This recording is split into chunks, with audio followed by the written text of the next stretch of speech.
You're live. Hey everybody, and welcome to the 80th week of the Free Assange Online Vigil. My name is Andrew Smith, and I'm joined by my co-hosts Steve Poikinen and Misty Winston. With us today, we do have special guest Emma with multiple different press organizations. But before we get into that, I want to talk about the numbers real quick. We are on day 3,685 of the illegal and arbitrary detention of Julian Assange. It is day 640 since the WikiLeaks founder was trafficked from the Ecuadorian embassy after being sold to the United Kingdom for a $4.2 billion IMF loan to the nation of Ecuador. It's 6 days since Vanessa Baritzer made her January 6, 2021 ruling denying Julian Assange bail after ruling no extradition in his case solely based on U.S. prison system conditions as well as mental health concerns. It is day 1,309 of federal incarceration for whistleblower Reality Winner.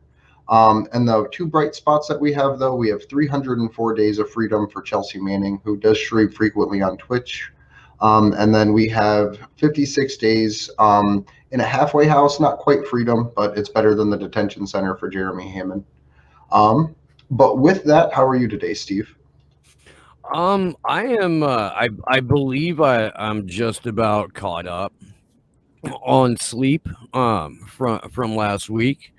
If we haven't made this perfectly clear, I don't sleep in Washington D.C. I nap occasionally. You would think with like the amount of cannabis that I have to put into my body to maintain just to like hang out in that much concentrated evil, like the amount of balance that it takes to just not scream internally and externally the entire time that I am in such a just sort of swirling void of concentrated evil. That I would sleep more, but no. It's like 3 pounds of coffee, I believe, were purchased in the like 6 days that we were in DC. So aside from being a domestic terrorist now, I suppose I'm all right. Misty, happy birthday, Misty. Misty's 29 today, everybody. No, I'm not. I'm 39. Let's not lie. Well, I mean, you can say that I look 29. That's not true, but you can tell me that. You look a day over 32. But yeah, it's my birthday. So here's what that means. That means that everything I say today is right. Nobody can make fun of me. I have the best ideas, and I'm everybody's favorite host. How's that? Is that okay with everybody? How's that different than the other day? You were always my favorite host, Misty, even when you weren't on the show. Lies. Well, Don't try to play like your favorite host isn't Glory Jones. Yeah. She's she's my co-host on my show, and she's listen, she's my favorite host too, so I don't blame you. It's okay. I get it. Big shout out to Glory. Don't let it go to your giant poofy head. She's going to. Yeah. Guaranteed. It's okay though. Yeah, but I'm doing good because it's my birthday. With us today, we have Emma Sron. I hope I pronounced that right. You did. Cool. That's like Good job, Andrew. Well, it's only 4 letters, so it's easier. So you're a documentary filmmaker or documentary photojournalist. You joined us in DC. You've worked with Empire Files, Mint Press News, Anti-Media, The Mind Unleashed, We Are Change, and you're also an organizer with the People's Party, and you sit on the chair for Women Against Military Madness. Mm-hmm. I think I don't think I missed anything there. And co-director for March on the Pentagon. So I would just really like to thank you for joining us, because you're someone that joined us in DC for multiple events. You were there for Force the Vote. You were there with the Free Assange crew. So I guess to start it off, could we kind of get your impressions of what happened in court? And is it kind of something that you thought would happen? I tried not to predict what was going to happen and get my hopes up with everything that has happened across the board and all different topics last year, and then moving into this year with everything reaching a weird pace right away. I'm trying not to let myself predict things and then end up being completely wrong and getting my hopes down. It was an interesting couple of days with the information that we got. Obviously, the news that Assange wasn't going to be extradited was, it really probably wasn't what I expected to hear. I wasn't up at the same time that you guys were. I did manage to sleep a little bit in DC, but when I woke up and that was like the first thing that I saw on my phone. I was still laying in bed, and I kind of like wanted to wake everybody else up that was in the room with me and like, guys, guess what? Like, we were all just like stunned for a little while. So that was good. We know how you feel. Yeah.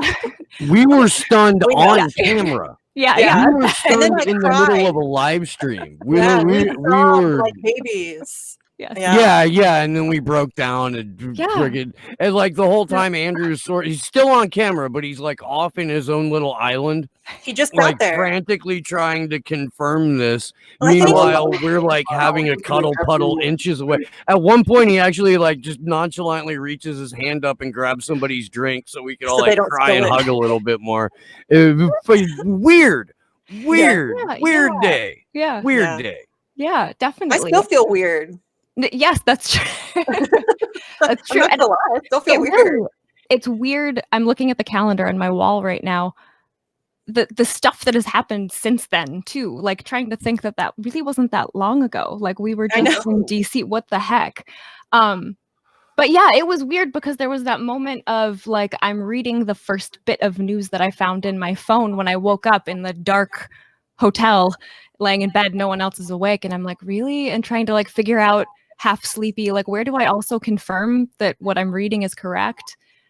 And then the emotion of like, getting tears in my eyes and like, okay, but then do I get really happy about this? Because things always happen in this way where there's some good news, something seems like good progress, and then right away there's a second blow that's like, it's not what we thought. So just trying to navigate like, how should I feel about this and where else might I need to look for some information that might shed different light on what's going on. And I relate to this so hard because I still feel that way too. Because I still don't know. Like it was such a roller coaster because I, unlike you, I do predict things and I am very cynical. So I'm always like Debbie Downer. And I was convinced it was going to be like 100% bad news. Like this is going to be awful. Like it was bad. And so I was like in this really bad mood. And then there's like this burst of joy. And then you're like, you ride high on that for a little bit. And then she's like, but no bail. And then you drop back down again. Yep. And it's really messed up. It really is. Yeah. And then all at the same time, there's this chaos that's happening here. And it just the way that we might have thought about what happened had things not gone the way they did on the 6th. Like we might have better insight or have different predictions. But now with everything that's happening, it's still like, I don't know. I don't really know what to think about what happens next and where it could go.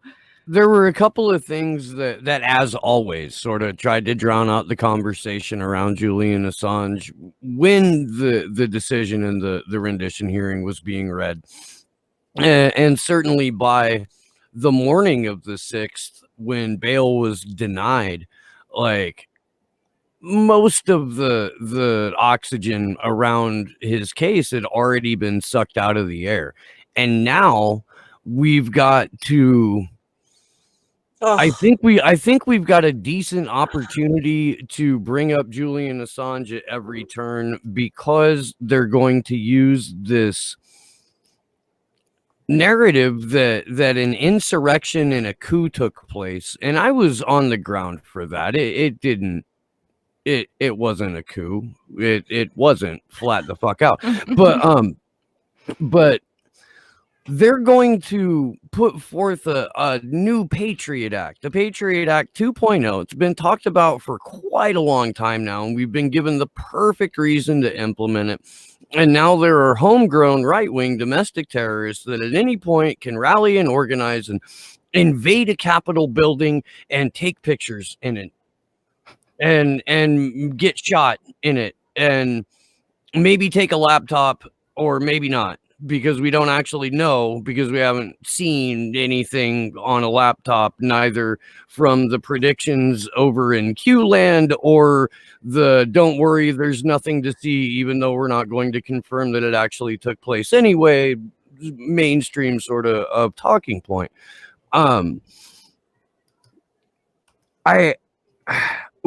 The national security state and the sort of like, I don't know, technocratic panopticon that Joe Biden and Kamala Harris are more or less promising to help usher us into, that's an obstacle that we really can't fight without some sort of fully functional WikiLeaks, Julian Assange, and an adversarial, truly committed to exposing these bastards organization or 10.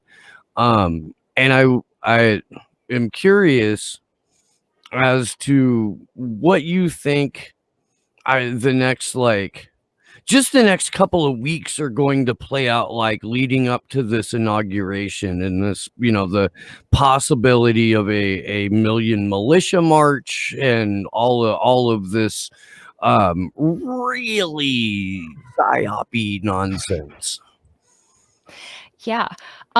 Well, so far, I guess, regardless of your perspective of what exactly happened on the 6th and why it happened and who exactly did it, the strategy right now to censor everybody and kick everybody off of all kinds of places on the internet is obviously the wrong one and weird. I mean, I think that there's a lot of us that are pretty intelligent, but I don't think that we're leaps and bounds smarter than the people that are planning these sorts of things in the US government and making these decisions, that they have to know that when you censor people, especially a president of a country, you're going to give that person more attention. You're going to make the supporters more angry. Like Trump was the like most popular person, or I forgot what he was voted as, but he took over Obama as like the most respected, most respected, yes, most admired or something like admired. that. I think it was admired. Yeah, it's crazy that Obama won it for so long. Yes, I know. War criminal, so it's here we are. Trump overtook him of all people. Like, yeah, right. You overtook Obama, but yeah. But obviously that means that there are more people that are fans of Trump than I guess Obama at this moment or whatever, but that there's a lot of people that there's discrepancies about it, but a lot of people voted for him. He's admired, all of these things, and so to censor him from the entire internet, you're making people, his supporters, these many people, more angry. You're proving him right. Yes, you're proving him right. Everything right that he has said about the media. Right. Yes. It's exactly. so embarrassingly stupid. I mean, it's it's like genuinely intelligent human beings are unable to grasp what's happening with this. Yes. It's just, I mean, I say this all the time. How many times does your government get to lie to you before your sense of skepticism kicks in? I'm just wondering what it takes. Like for me, people call me like a conspiracy theorist, and I'm like, your default position should be that everything that they say is absolute bullshit, and start from there. Like you should. I don't ever buy into anything that they're. None of them across the board. And there are these people who have like their little favorite celebritition, and everything they say is good and true and right and accurate, and everything everybody else says is garbage. And no, I just think they're all lying. And that should be like your default position. They are all lying. It's nuts. Definitely. And that's why you can't take at face value that Twitter is suddenly censoring the president when we've had people for years on Twitter, including Trump, who has said crazy things in the past, but that we have other people, Democrats, whatever, that have called for all kinds of horrible things, that there are war criminals that use Twitter and social media to do things. So you can't take at face value that suddenly it's just the right time to censor certain people and censor certain thought. They have to know the effects of doing something like that. The Streisand effect, all these things, they have to know. Like, we can't be the only ones that know that happens. You have to be skeptical of it. I think it's a move to try to escalate the violence, because of course it is. Like, if they want us fighting ourselves, like. Yeah, if you take on face value what Trump said, he's literally like, yeah, I'm not going to go. People should just stay the fuck home. Like, get the fuck out of the Capitol. Like, I know they cheated. You know they cheated. Teach your kids some shit. And then suddenly they're like, oh, we're taking them off the internet. And I'm okay, so I don't know how accurate it is, but I've seen multiple people that I, have a relative amount of trust in post that, like, there's the 2 tweets that Twitter banned him for, and it's nothing. But like, they're saying that he was inciting violence with it, and I'm like, are you kidding me? Like, the one where he tells them to calm down and go home. Yeah. Yes. Inciting violence. Mike Pompeo today was inciting violence against how many countries? I don't know, probably at least 3 or 4 in one day. I mean, he does it, on a regular basis. I would say at least 3 or 4 days a week. He's inciting violence with somebody on Twitter. Why doesn't he get taken down? Why didn't Trump get taken down for inciting violence the other hundreds of times that he did against other countries? It's the American exceptionalism. Oh, well, somebody, came into the Capitol and made some noise and it got a little rowdy, and so this is the worst thing that's ever happened in the history of this country, and we need to enact democracy died on Wednesday the 6th. Okay, can we rant about democracy? Fuck you. Anybody saying that there was a threat to our democracy? We don't fucking have a democracy. Stop saying that. It's so fucking annoying. Oh my God, we haven't had democracy in ages. Can we stop with that delusion? Please.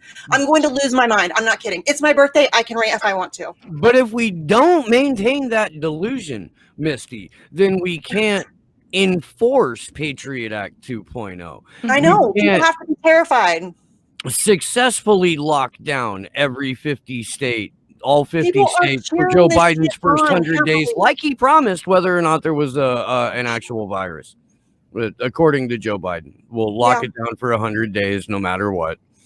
And what what do you think is going to happen in that 3 months, man? Right. That takes us like right into April. So if we see what happened out of the UK court, right? Because we were streaming live while the police were literally chasing people around because they wanted to know what was happening in a big ass court case. We're going to see that on steroids. We're going to see that for people that just want to go and walk their dog, right? The idea of protesting literally evaporates the moment you're like, well, we got to walk it. Well, that's what this is. We have it on camera.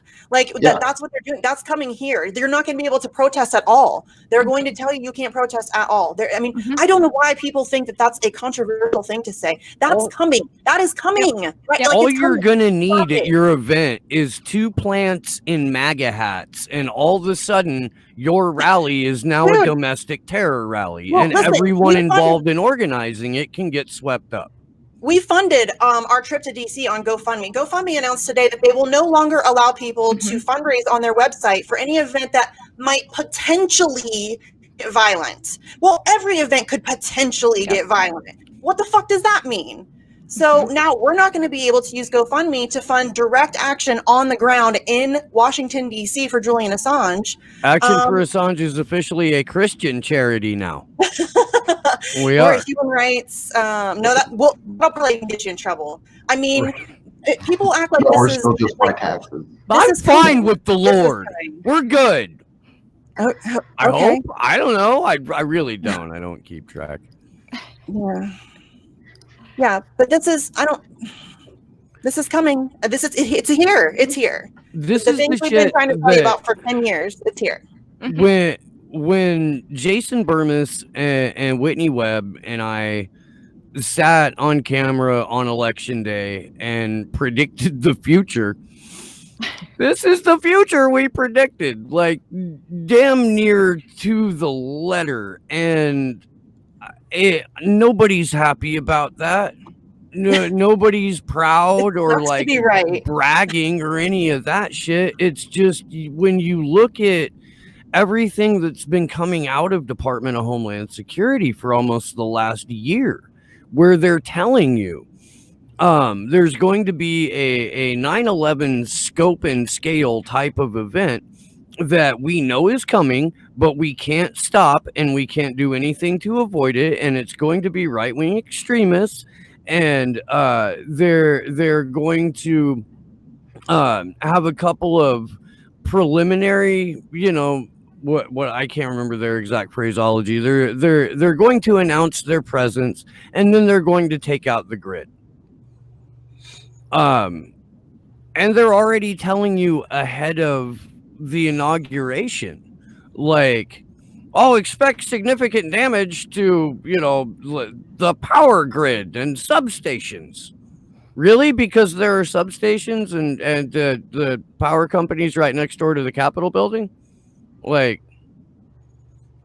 what are you guys going to be up to?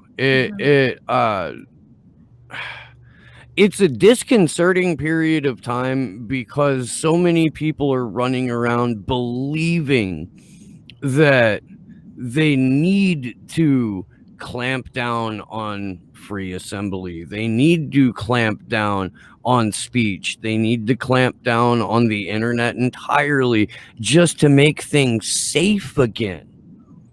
From what and for whom? Because my entire life, it's been a pretty fucking unsafe place to live for a ridiculous amount of people. It's only gotten worse. Mm-hmm.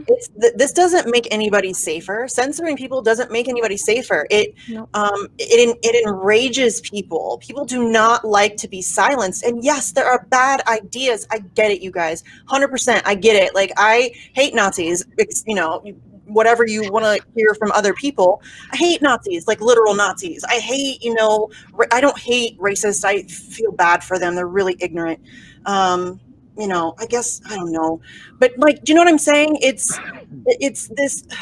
this entire disconnect from where we actually find ourselves, I think. Do you know what I'm saying? Like, I don't know. So something interesting that Whitney Webb laid out on Graham Elwood's show today, which I know she's talked about a whole bunch before. She probably talked about it with Steve too, that there was a massive data breach in the Department of Homeland Security. I can't remember the name of the company, so I'm not going to guess. SolarWinds. I know. I was thinking like Wind Farm or some shit. SolarWinds. And they basically had access to everything. And like literally like every military communication, every Department of Justice communication, right? And she said the laptop story is interesting because what gets to happen then, anything that SolarWinds may produce or may come out of that, which that company in and of itself isn't even a good company. It has ties to like fucking all the like Russiagate intelligence agencies and subcontractors. But if there is someone who is planning on releasing all of that information, are they just going to blame it on the right-wing laptop story? They're going to be like, oh, well, this is insurrectionist material to try to attack the state and shit like that, right? And the other question I have is, do those people that stole that laptop, right, do they understand that the U.S. just argued in court that they don't have the right to publish classified information regardless of who does it, right? So those right-wingers that just storm the Capitol in insurrection don't even know that they're violating a whole nother set of laws and are going to be guilty of the Espionage Act if that information even gets published from one of their media sources because they haven't spent the last 2 years defending press freedom. That's the other angle to it, too, is these people have literally laid their own fucking bed to die in by not standing up and saying we have the right to publish these things. Yes. And everybody, it's like it's a really weird experience to watch people participate in their own demise. Like they're actively participating in their own downfall and like cheering it along. And everybody, like conservatives have been doing it. They've been, do you know what I'm saying? Like progressives have been doing it. Everybody is focused on the dumbest shit and arguing with the wrong people, and nobody knows what the fuck they're doing, and it's crazy to watch, and they're all just getting fucked over. It's crazy that people don't see it. To me, I don't know. It's so weird that some of us are able to see it. that's just so strange, whatever it is that happened. I don't know why some of us are able to see through it. I'm really glad that we're able to find each other, because you feel a lot more like sane when you're able to talk with other people that get this. And it's incredibly discouraging and frustrating, especially right now with how things have ramped up, to see everybody falling for it and becoming even more divided. We were already absurdly divided, and now even every little subdivision of the groups are divided further. It's absurd what's happened, but it's also totally understandable because we know who's doing it and kind of why they're doing it and how well the propaganda works, and that psyops are actually things, and and that it all that exists because it works and it's successful and it's worked for years. And some of us see through some of it better than others, but I get mad and I get frustrated at all these people who are just falling for it, but I also understand that they've just fallen victim to all of this. It's hard to see outside of it. Once you do, then everything looks clearer, like the they live glasses thing. Like you suddenly see everything, but like until that happens, and some people can't handle it either. It's like a sort of a self-preservation. It is a lot. We've talked about this. It's a lot. And it's a constant thing too, because like you could have been part of the loose change generation, right? That woke up screaming into Walmart megaphones, 9/11 is an inside job, right? Like we were all there. I'm assuming most people on this stream, but we all have friends that were there with us that are now like, COVID's the worst thing in the world. We're all going to fucking die. And you're like, hey man, like, do you remember what happened then? Like give me like 30% of the skepticism that you have about 9/11, about COVID, and then we can have a conversation about this insurrection because our fucking privacy's gone. So I think that a lot of times when you have someone that reverts, that tries to unring the bell, it's because they have something like that they feel like they have to protect, something of value they have to protect now, whether it's a home or whether it's a family or whatever.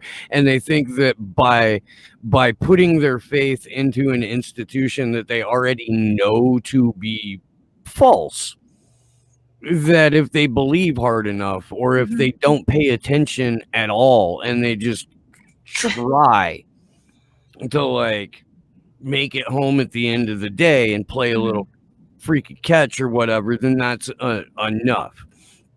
And I have a lot of empathy for that. I tell people on Slow News Day all the time, like, everybody's on a path. Nobody's on the same part of their path that you are. You can't like outright fucking hate somebody because they haven't figured it out yet. But when you're trying to unring the bell, it's a little bit different. And you should, like, I have a really hard time not verbally or physically shaking some of my friends right now, because they do know better and they know exactly what's coming because they watched it all happen with 9/11 and the Patriot Act. They watched it all happen with the continued decimation of rights and the ramping up of not just propaganda, but propaganda on a level that we've never seen before, that saturated every single avenue of society. And it's gross, so gross. And it doesn't surprise me at all. And I can't wait to talk to Whitney about it more, because she'll be on Thursday morning.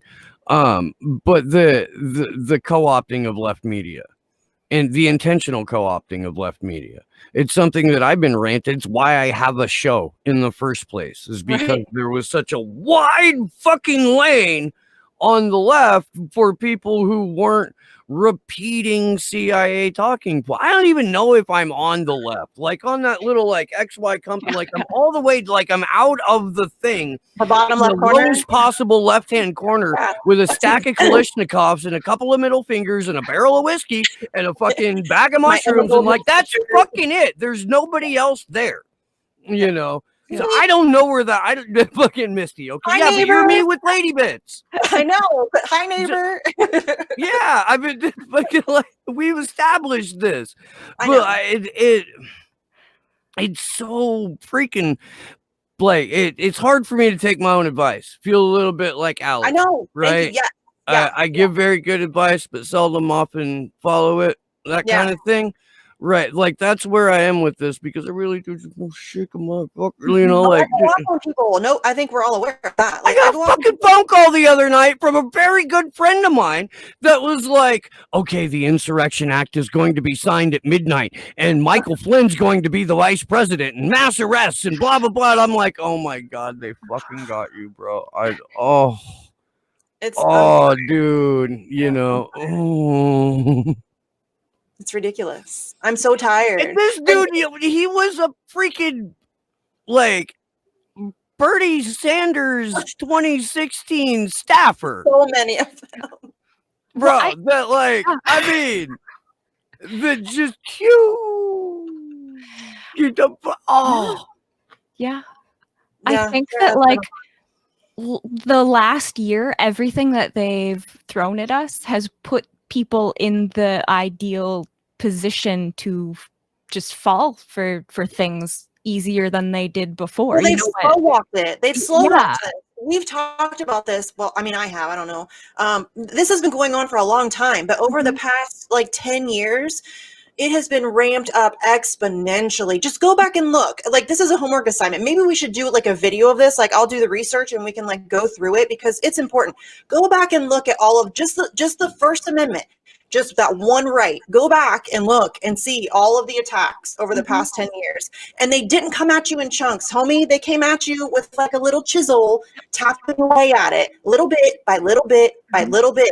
And that's what they've been doing for 10 or 15 years. And nobody's paying attention. You're the frog in the fucking pot. They've been doing this for 15 years right under your nose in broad daylight, and you're sleeping on it. And that's not good. You are getting ready to lose your First Amendment rights, period. End of story. That's coming. Like, that's not hyperbolic, overly dramatic nonsense. Like, that's not a conspiracy theory. That's happening right now.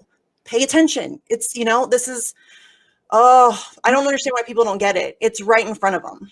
It's so frustrating. At the same time, like, over the last 10 years or so, when we compare the situation that people were in, just life situations, and when 9/11 happened compared to now, and the span of time between then and now, the cost of living has gone up dramatically, but wages haven't. We've had all these housing crashes. We've had so much stuff happen that has put people in panic mode. Like, we've been existing in like, I'm living on the edge of my life falling off the cliff into disaster. So many people have been in that point for a while now that they like literally cannot pay attention to anything else that's going on because they have to work all these jobs to make life work. They have to have a certain job to have their health care. It's like they have set it up so that people are. Well, that's another thing that they've slowed along. Yeah. That's another thing that, like, wages have just stayed stagnant, and they've just waited and waited and waited and waited, tired you out, and now you have to have 2 jobs. Yep. And maybe you have to have 3 jobs, and that's something else that they've been walking. They know what they're doing. Like, people say that it's conspiratorial to think that it's like a group of dudes that sit around. What the fuck do you think a board meeting is for any of these companies?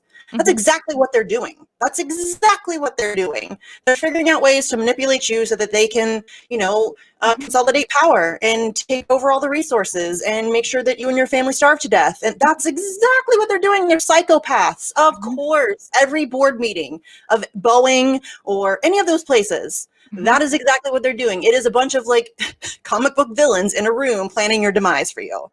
That's real talk. And that's just it.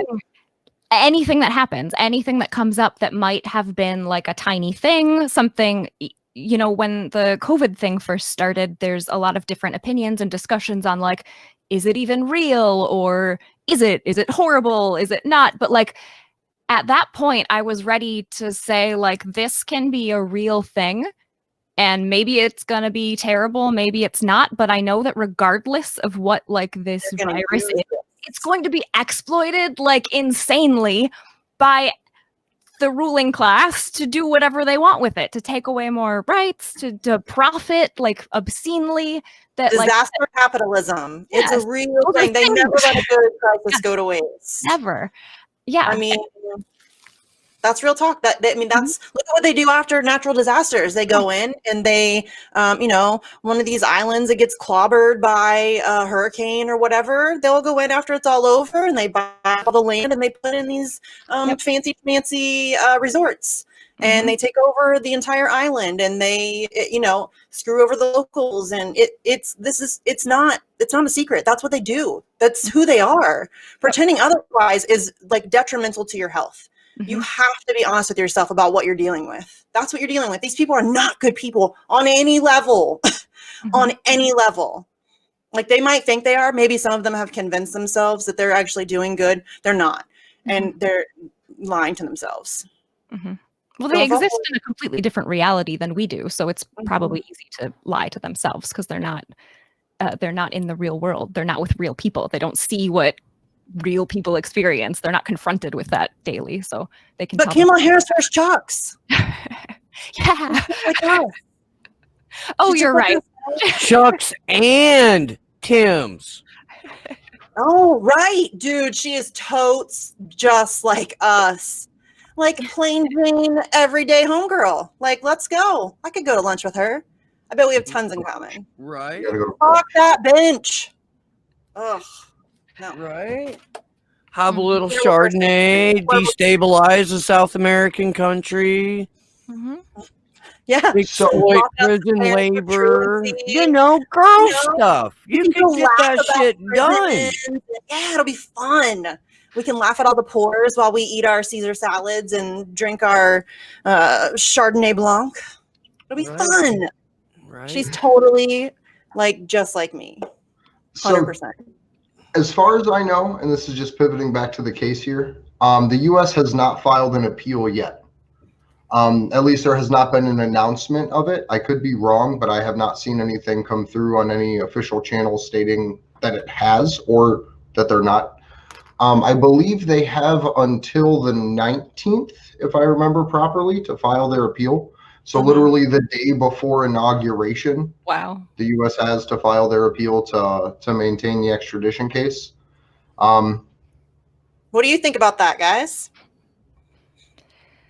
You think that's intentional? What do you think? Let's speculate a little here, shall we? That's really interesting. That's right? The day before. I think it's intentional. I think that because shit has been very intentional. Come on. She basically read the prosecution's argument as her decision and then threw in a whole, oh yeah, but he might kill himself, so no extradition. Like that was a script, like we knew it was coming, but that was like the prosecution's argument. Like that's what she read. All of this stuff has been like, it's felt really intentional and specific and direct. You know what I mean? Like nothing seems to be at chance here, really.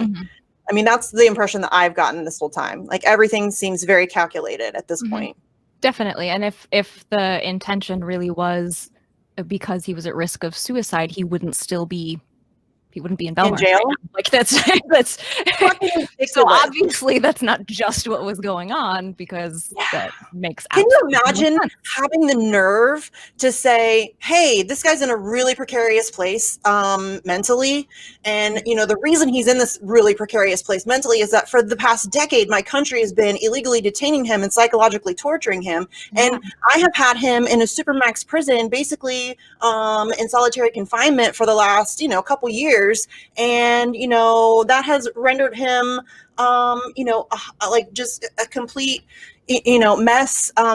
Psychological torture will do that to you, but I'm gonna go ahead and just keep him in jail for a little while longer. After having the balls to write a line that says, I order the release of Julian Paul Assange. Are you kidding me? It's a joke. Like it's the defense in their own appeal for bail cited the judge's order for his release, and it was denied.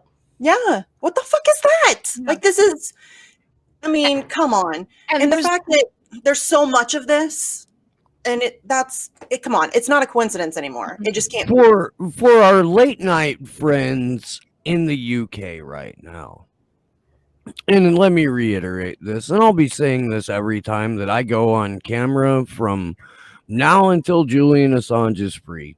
Fucking go and live in front of Belmarsh. Like, I'll find a way to help crowdfund up. Let's some crowdfund that blankets shit. or I'll some throw in. whatever, dude. Like, I if will I was crowdfund that. allowed out of the country right now, I would. I'm in a dispute with the State Absolutely. Department. They're holding my passport. I would do it. I would. I'd give up my entire fucking existence right now to go camp out in front of Belmarsh Prison. I would. And there needs to be tens of thousands of people doing that right the fuck now, because Julian Assange is not being charged with anything. And he's still And in is the Supermax. In the Guantanamo Bay of the United Kingdom. In solitary without confinement. charges, being tortured until we don't fucking know when. Because the judge wanted the U.S. lost the extradition case. They are going to drag this appeal out for as long as humanly possible while fucking trying to biologically murder Julian Assange by sticking everyone who has COVID onto his wing in Belmarsh. The man has a chronic lung condition. He could die Thanks from to them. it.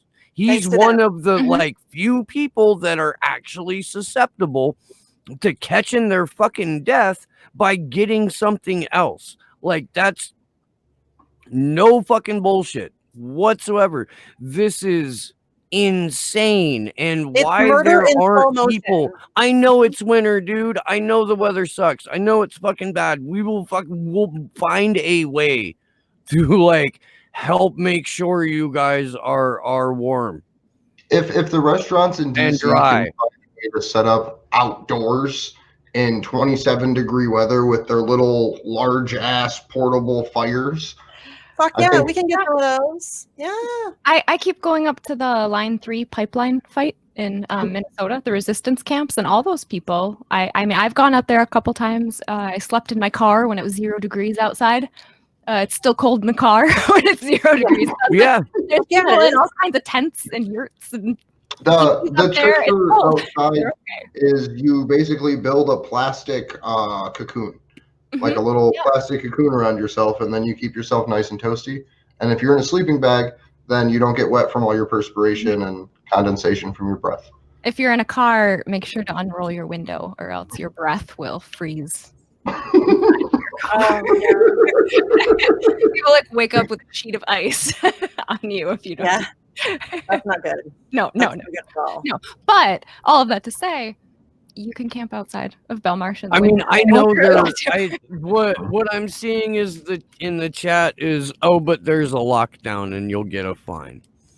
You have to have fucking more people than they can arrest and fine. Yeah, like but that, I mean, I don't know. I mean, that's what, like, okay, so I live in Minnesota. So the George Floyd stuff started here. Everybody here was in like lockdown mode until that happened. And then as soon as it happened, thousands of people went out of their houses into the streets and was like, we had been in this mindset that like, we can't break the rules. We can't go outside. We will die and these things. And this crazy thing happened that brought everybody outside. And then we looked around and we looked at each other and we're like, oh, we can be outside. Oh, there's lots of us outside, so they can't tell all of us to go back inside. You know, when you have like people power for something and the thing is meaningful enough, like the community here was tired of the police killing people because it keeps happening. And that was enough. Like people were motivated enough to go outside and to risk whatever it might be. If it's a fine, if it's going to jail, if it's getting really sick, whatever, we have to compare the risk to the thing. The thing that broke my heart is 2 weeks after the George Floyd protests, right? No one was like, oh, maybe COVID's not a thing. Like, we just had 40,000 people crammed into a tiny bridge. Like, I'm alive. Are you alive? Like, let's amp this shit up. Because that's when you saw more lockdowns start happening. It was, well, I mean, there's a lot of really July scary after the third wave of protests that the state of Ohio rolled out mask mandates. Middle of July, like we had been pandemicked like for 4 months. And then they're like, oh, well now, we totally just learned you should have been wearing masks the whole time. And all it does is it sells that idea or puts that fear right on someone's face. Mm-hmm. And it makes you more scared of the person walking into the store than the intelligence community that's viciously attacking every portion of our society. Mm-hmm. Well, yeah, I think they always do that stuff. I mean, that's how they, I mean, this isn't like a new thing. They control people through fear. They always have. Yeah. I mean, this is what they do. And so even if, COVID is a threat or whatever, if it is, you can bet whatever fear mongering they're selling you, come on, it's not. The shit they're trying to do is way scarier. Like people should be afraid of the fact that 22% of all money was printed in 2020. Yes. Well, and money. You can think COVID is like a real thing and also be unbelievably concerned about the things that are happening right now, the things they're passing, the laws they're stripping, the tax breaks they're giving. Like you can do both. You can multitask your brain a little bit. It's okay to hold. If you're ready to reorganize society over a virus, why aren't you ready to reorganize society because it's currently being ran by fucking psychopaths. Pedophiles? Mm-hmm. Yes. I mean, priorities, people. Yep. Why? Well, like, no, I mean, I really want to fucking answer to that question now. I really fucking do. Like, this is not, I don't write this shit down. I don't show up with this in my fucking pocket. Seriously, somebody explain that to me. If you're ready to reorganize society over a virus that kills 0.6% of the people that catch it, why are you ready to reorganize society? Because it's being ran by satanic fucking sociopathic pedophiles. Like, why are you looking to the sociopaths to go, yes, let's reorganize society your way? Because clearly it's been working out for us so far. What else can we give you? Mm-hmm. Access to our thoughts? Can I just plug right into that? Yeah. I can? Okay, would you like my kids too? Mm-hmm. Like, I would love a fucking answer. You should ask some people that question on Twitter. See if you can get an answer. Mayhaps I shall, Misty. I wonder how many times you'll get called a Nazi. Yeah. Or a fascist. We should count. Let's bet. Look at this shirt. What a fucking. Listen, you should do it though, and let's bet for real. Like, I just want to see. Like, we should see how many times people call you a Nazi. It'll be fun for me. Let's make this entertaining. Is there like a door prize or a betting pool? Can we like throw 50 bucks at somebody's favorite charity if you're right with the I just like bragging rights, but okay. Okay, all right. I'm just competitive, so I like bragging rights. Fair enough. With that. Yeah, we can throw money in too. I like money. Money's good too. I'm in. I would also like to mention that I have a lot of love for Minnesota. It's one of my favorite places in the country. I enjoy it. Some wonderful people. Cold, right? I'm not a fan of the cold. I used to do Renaissance festivals like for a living. Yeah. So many Rennies are from Minnesota, like because it sucks in the winter there. And they're like, we could be anywhere and we get to be in Arizona or Florida in February. In fact, at the Arizona Renaissance Festival, it may still happen to this day. When I was doing this like 20 some years ago, there would be right after the first weekend, there would be a party on Monday morning, and it was thank God we're not in Minnesota. That was the theme of the party. So we would have Bloody Marys with beer chasers, and we would have cheater Swedish meatballs, a little hot dish. Somebody would call a relative and would strike up a conversation. Weather. No, 14 below. Oh yeah. I'm in a t-shirt.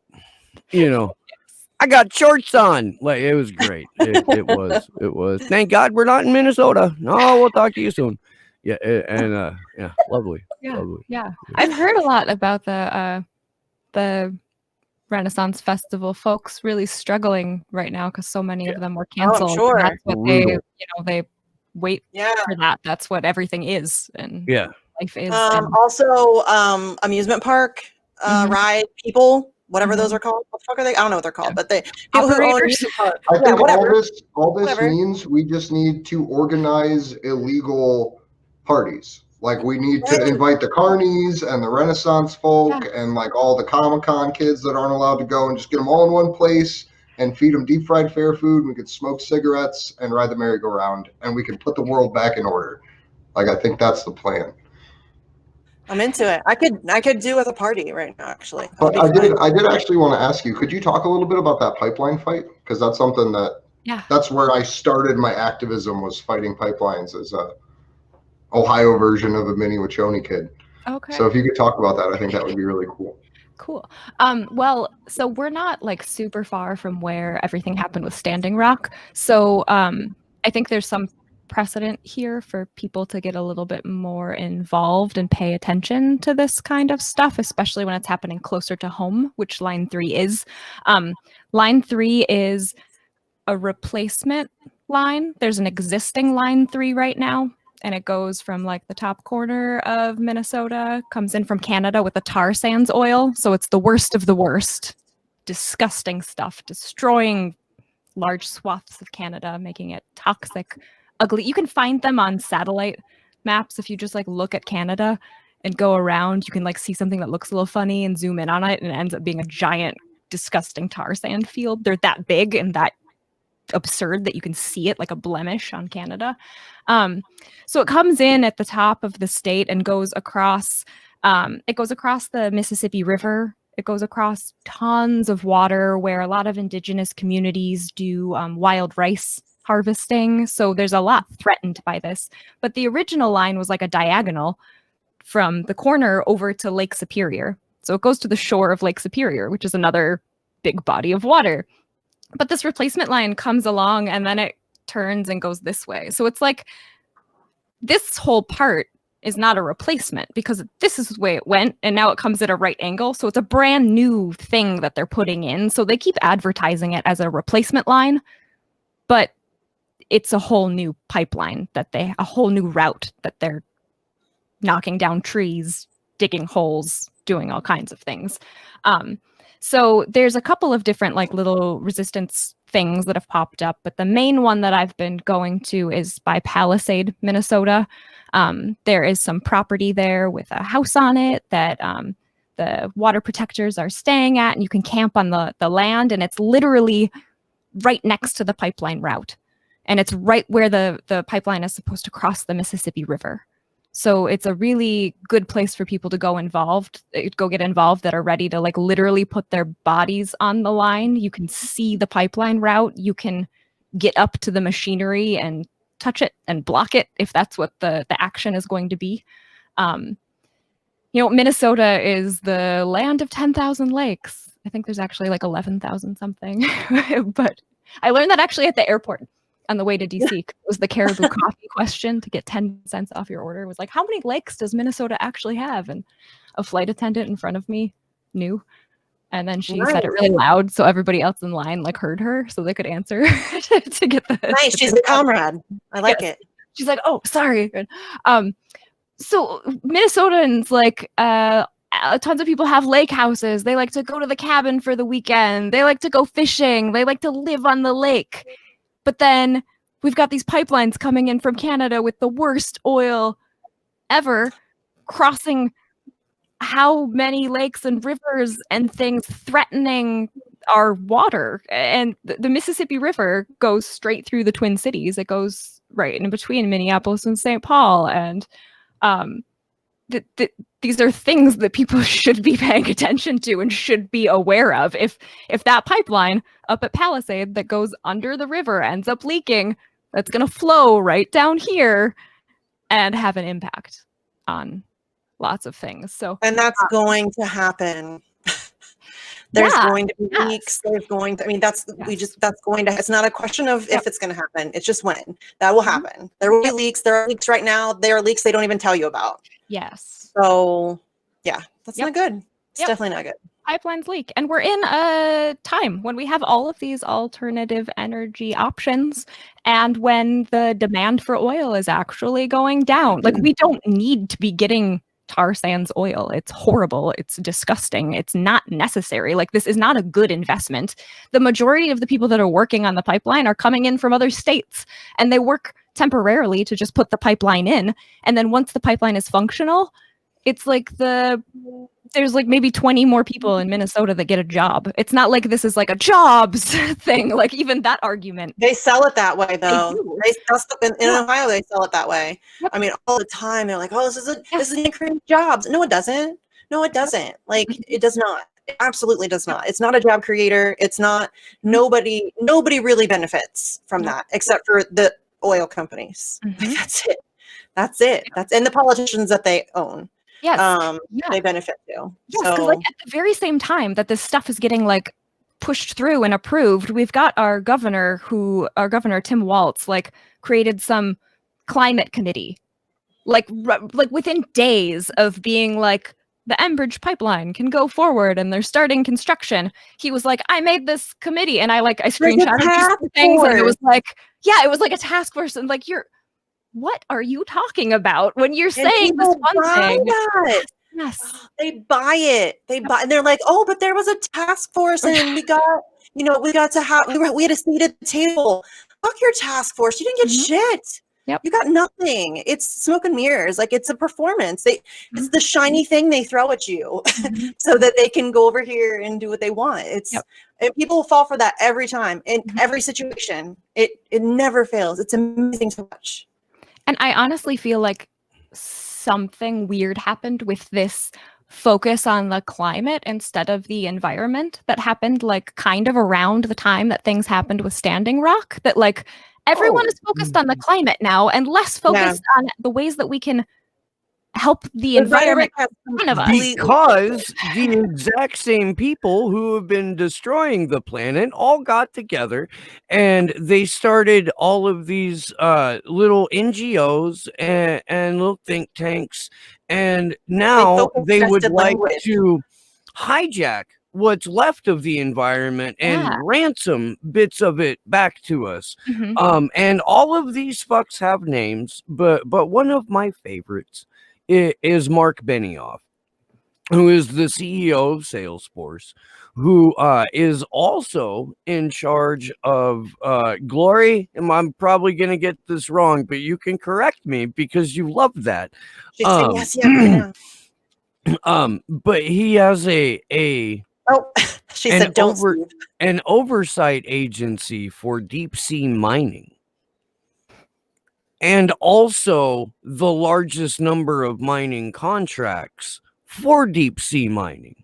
He also recently bought Time Magazine, which is why Klaus Schwab was on the cover of Time Magazine and why the Great Reset was on the cover of Time Magazine, because all of this is a World Economic Forum sort of business plan for the future, which turns us into, slaves and them into like the ruling class, all in the name of or largely in the name of saving the climate, largely in the name of preserving the planet. The work of Cory Morningstar, and everything that wrong kind of green does, just phenomenal, and I can't recommend it enough. And if you guys are watching right now, if you're in the chat right now, you're not familiar with Cory Morningstar, I got to interview her a month and a half ago or something. It was fantastic. It was about her incredibly detailed series around the social dilemma, and what that just shit show of a documentary was really about, as well as the digital recolonization of the global South, which is horrific and frightening, and something that like people need to remember and pay attention to and understand that like that's part of United States government policy now, and that there's no separation between these tech giants and the government, which is why when one of those tech giants platforms and silences someone as abhorrent as Donald Trump, you should go, no, because you know it's always going to roll back harder on the left. Just You look at know the it. Atlantic Council. Go. Did look you at see how their I brought that all board back meeting. home, though? That was good. That was good, actually. That was really good. That Yeah. was really good. Go take a look at the Atlantic Council's website. Take a look at their list of board members, and do some research into who those people are. You'll notice one right off the bat, just as you're scrolling, it would be Henry Kissinger. And if you want Henry Kissinger deciding who does and does not get to have a Facebook page or what you can or cannot say on Facebook, there's something wrong with you. He's an evil, and there's still a couple hours, universe, to give me another birthday present. I'm just saying, I'm putting it out there. I'm just putting it out there. I'm just saying. What a day. He's an absolute, that's a level of evil I can't even find words for. So yeah, that's not the kind of person I want deciding who gets to talk and who doesn't. I mean, maybe it's just me. Yep. I don't know. Did we But mention that's- Adelson? Huh? Did we mention Adelson? The news? Oh, that was wait, birthday no, I don't present. know if we did. Hey, God gave Happy Misty a birthday birthday present this to morning. Did you guys know, like, Misty's got a direct line to the divine God. because Sheldon Adelson stepped on a fucking You're rainbow. welcome. You're welcome. I don't even everybody. know if I believe it. We were talking about this before the stream. With Yeah. Sheldon Adelson, he's one of those people that, like, his evil's so concentrated, the only way that he can die is to, like, vomit his soul into another vessel to continue Sheldon on. Adelson Yeah, is what's up, basically a Adelson? collection of Zionist semi-sentient liver spots. But Exactly. I don't give a fuck. He's dead. Well, that his current incarnation as that meat husk has been removed, but there are plenty of people that learned from his evil ways. He is one of And look, this cuts the money out of any sort of keeping UC Global out of Julian's appeal. in Yeah, a way. that's true. This cut, I mean, unless his wife picks it up, and I from what I've understood and read about his wife, she's even more of like an ultra Zionist than he was. But Either I way, don't, he's a shitheel and he's dead, and it was my birthday. And thank it's you, a universe. beautiful thing. It is, dude. It is. I don't feel even a tiny bit bad. Lori saying was gonna teach so me don't how to come use for me. Postmate Don't come so for I me. could send you cupcakes, but Okay. I'll take cupcakes. I like cupcakes.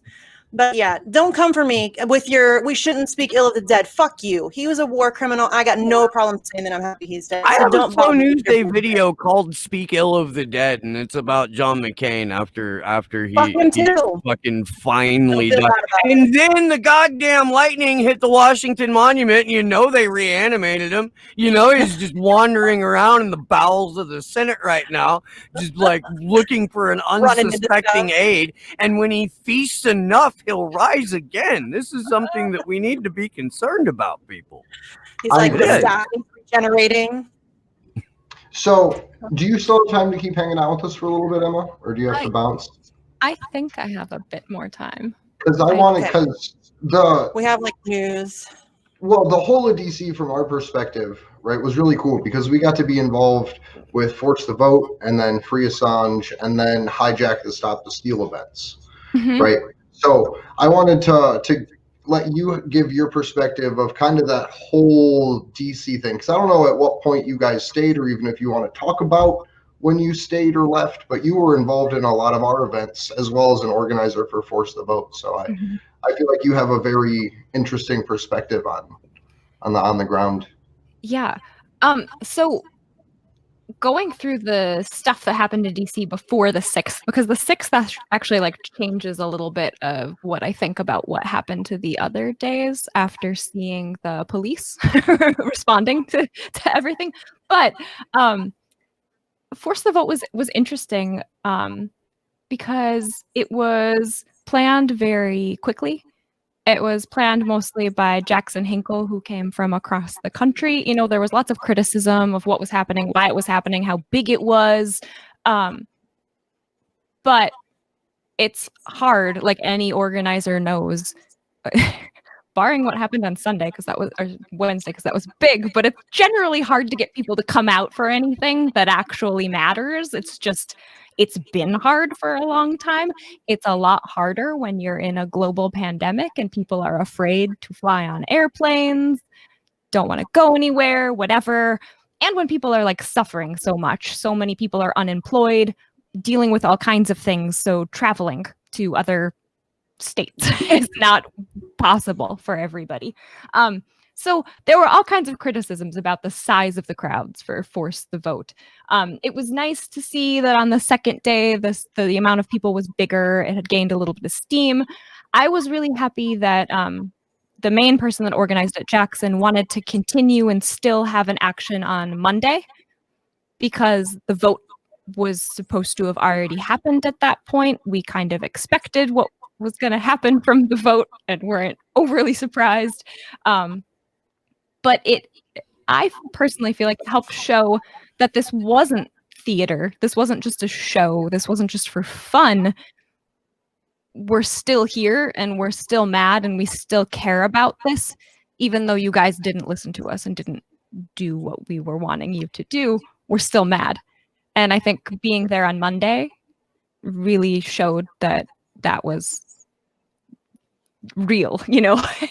It would have been really easy for him to throw in the towel too, because he got shit on Twitter. Like the whole event got shit on. I wasn't there the first day. I didn't get there until what, Sunday.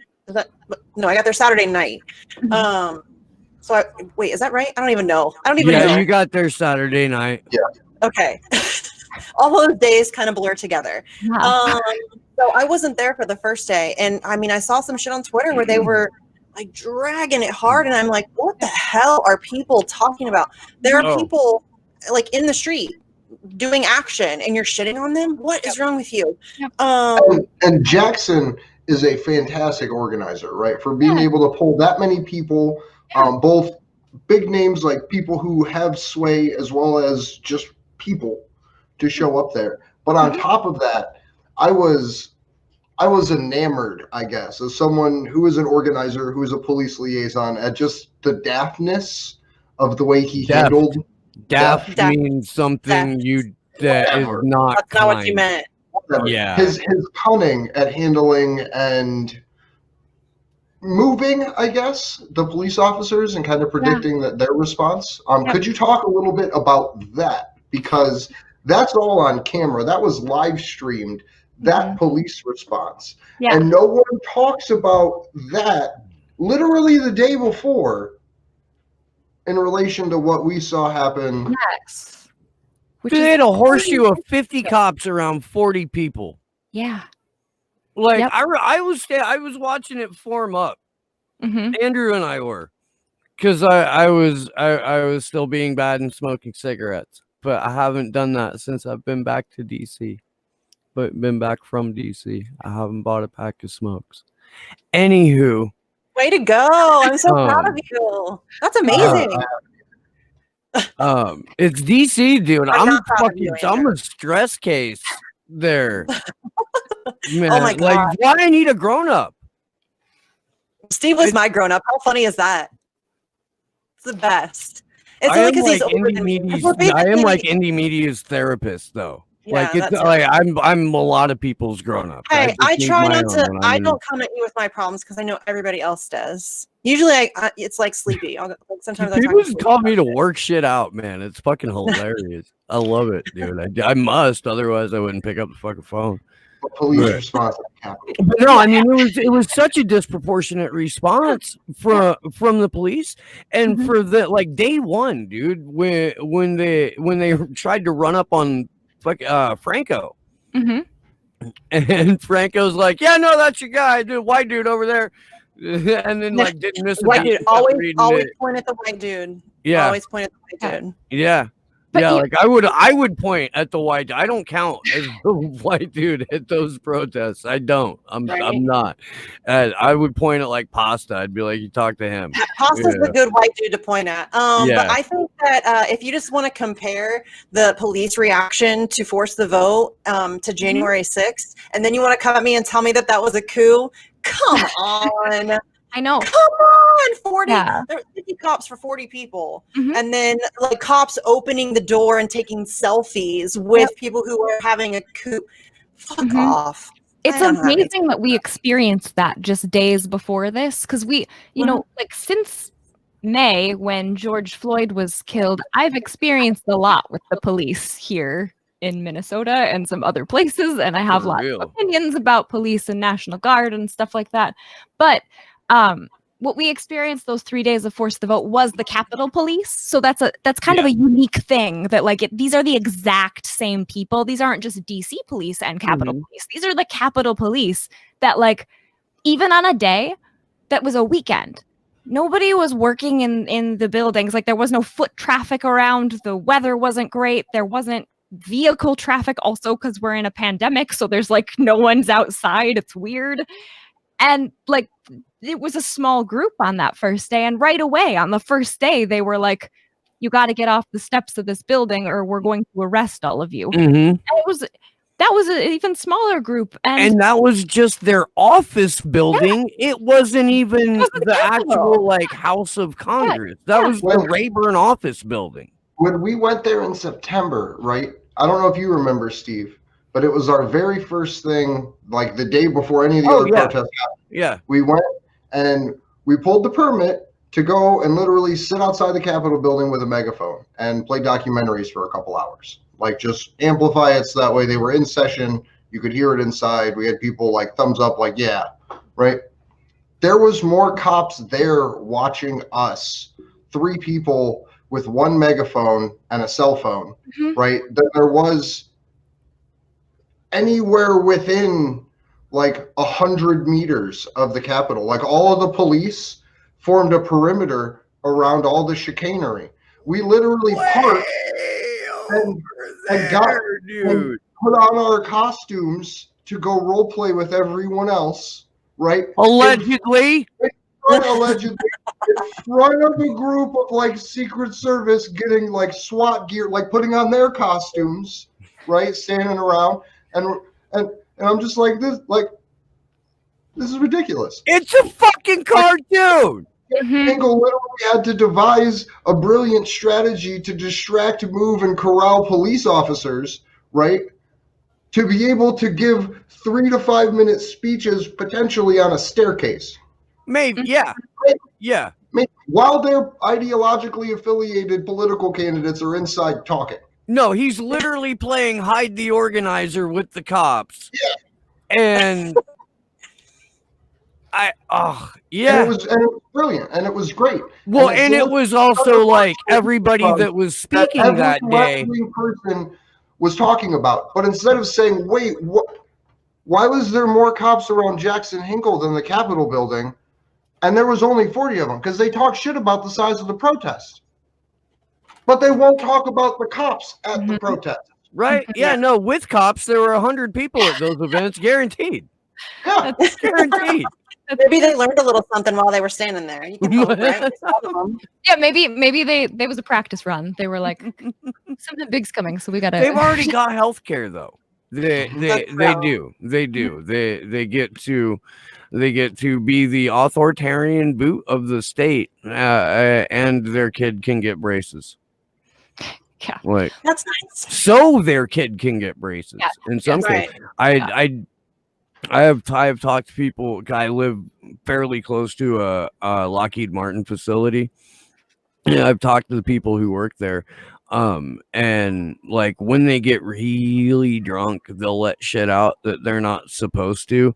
But before that, like I've been like, yo, dude, you know that you're facilitating war crimes for the health insurance, right?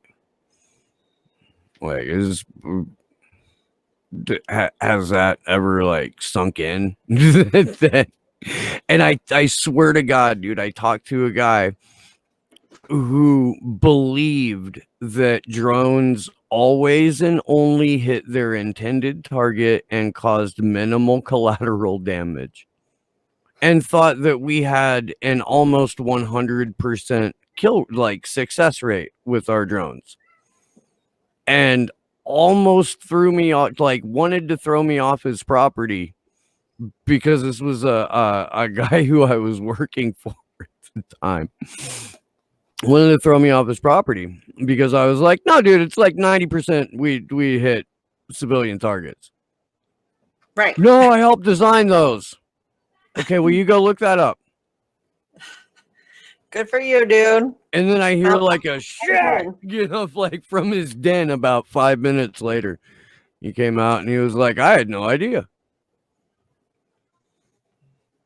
Can you imagine the Lockheed Martin's training videos? The culture of just fucking think about the saturated training courses you have to go through. The guy telling you about this cat's driving me nuts. By the way, this is Julian, everybody. Oh. But yeah, can you imagine those training videos where they're explaining your insurance and your benefits to you, and it's some guy in khakis, but he helps blow people up across. It's fun, good stuff. Mm-hmm. Those cheery training videos. Yeah, I think that would be a fun week. I think that would be. I would watch those just for the entertainment, because I worked at a cemetery, right, and those videos were wonderful. So I can just imagine what the sales for the Lockheed Martin departments are. Would be great. Memorial Day sale. Those would be fun commercials. Right. Shop at Lockheed Martin, where every day is a white sale. So I think we could probably pivot into the couple articles that we have to cover. Yeah, if we don't do it now, I'm going to get distracted and never get to it. Yeah. So do we want to start with the CNN one that the judge kind of just pulled out of nowhere in the middle of court? You start with whatever you want. Have you ever heard, Emma, of a court case where in the reading of the verdict or the decision or whatever, the judge cited CNN?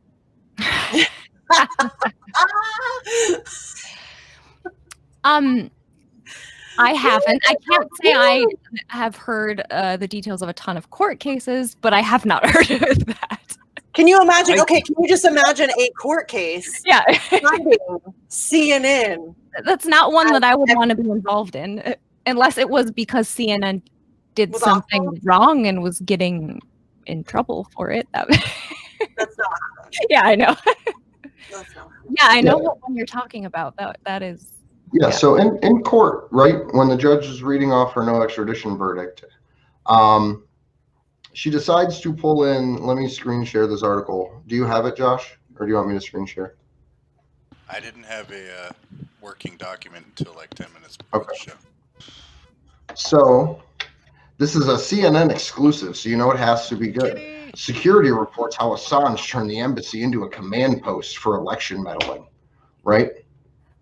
This came out July 15th, 2019. Last time it was updated. I don't really want to read through it too much because it's pretty ridiculous.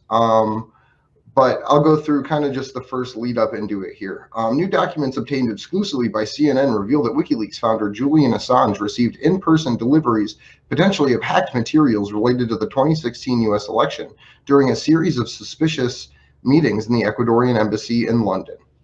So just that, right? The reason we know why CNN would know this is because of UC Global, if they actually know it at all. Because it was during that time period that the CIA's spying ramped up.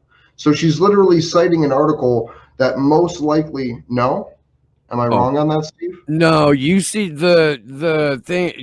Global didn't start working for the CIA until after Lenin Moreno had been installed, which was in 2017. 17. Okay. I apologize about that. But the documents build on the possibility raised by special counsel Robert Mueller in his Russian meddling report that couriers brought hacked files to Assange at the embassy. The surveillance reports also describe how Assange turned the embassy into a command center and orchestrated a series of damaging disclosures that rocked the 2016 presidential campaign in the United States. Right? So this article here is basically saying this man that was in solitary confinement used the embassy as some kind of command center, right? We know by the UN Special Rapporteur on Torture that he was being involuntarily detained, right? That And if you were spied on. He was being, it's not a command center. He was being spied on the whole time he was there. Everything that he did was spied on. Everything. And not just him, anybody who came to visit him. His family, his friends, journalists, lawyers, you name it. They went through their phones. They went through their briefcases, anything that they could do. I mean, they had reports, little files on everybody. Like, this is... I mean, a command center. My ass. Shut the fuck up. Like, he was there. He was there because he couldn't leave. Like, because you guys are assholes. So let's not. It's just the way that they spin it. It pisses me off. It was no command center. Ridiculous. Right, and it's tied to a debunked report that when you read it, it has more if-thens than like fucking programming language. Like it's terrible. And like the full unredacted report's out there and you can read it and it literally says like, yeah, we don't know shit. Like that's the best we got because we don't know what the fuck happened in 2016. Oh, I hate everything. But, Yeah. So the reason, right, that that's significant is because that's some information that the judge cites literally out of nowhere. Like, yeah, no, we would release him, but like, look at this thing that CNN said. Mm-hmm. That's like doubly frustrating as like for working in independent media, what we have to deal with fact checks from all kinds of places and people just being so hypercritical of independent media and their sources and their facts, and to see outlets like CNN sometimes publish things that are completely wrong or in something like this and have it work its way into a court case and to get used in that way is like... That's terrifying. Yeah. That's terrifying. That CNN is being cited in a court case. Like that should fuck you up all by itself. And the fact that like all of this shit is happening in his court case and nobody talks about any of it because it's not just one thing. It's not just that, oh, they cited a CNN article in the judge's decision. It's, you know, that he was spied on. It's that he was illegally or arbitrarily detained in the first place. It's that he's being held right now on remand.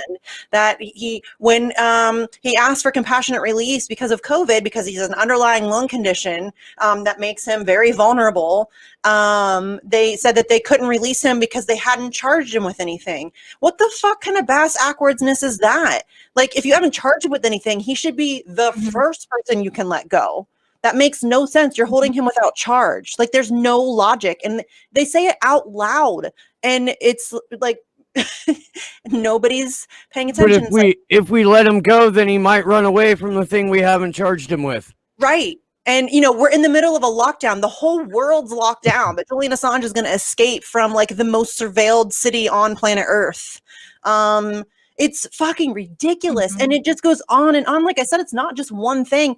There's dozens. I could ramble about this for an hour just all on its own. There are dozens of examples of the way that this case is lunacy. Like just madness. None of it makes sense. There's like a multitude of issues that on their own should be enough to have the entire case thrown out. And here we are.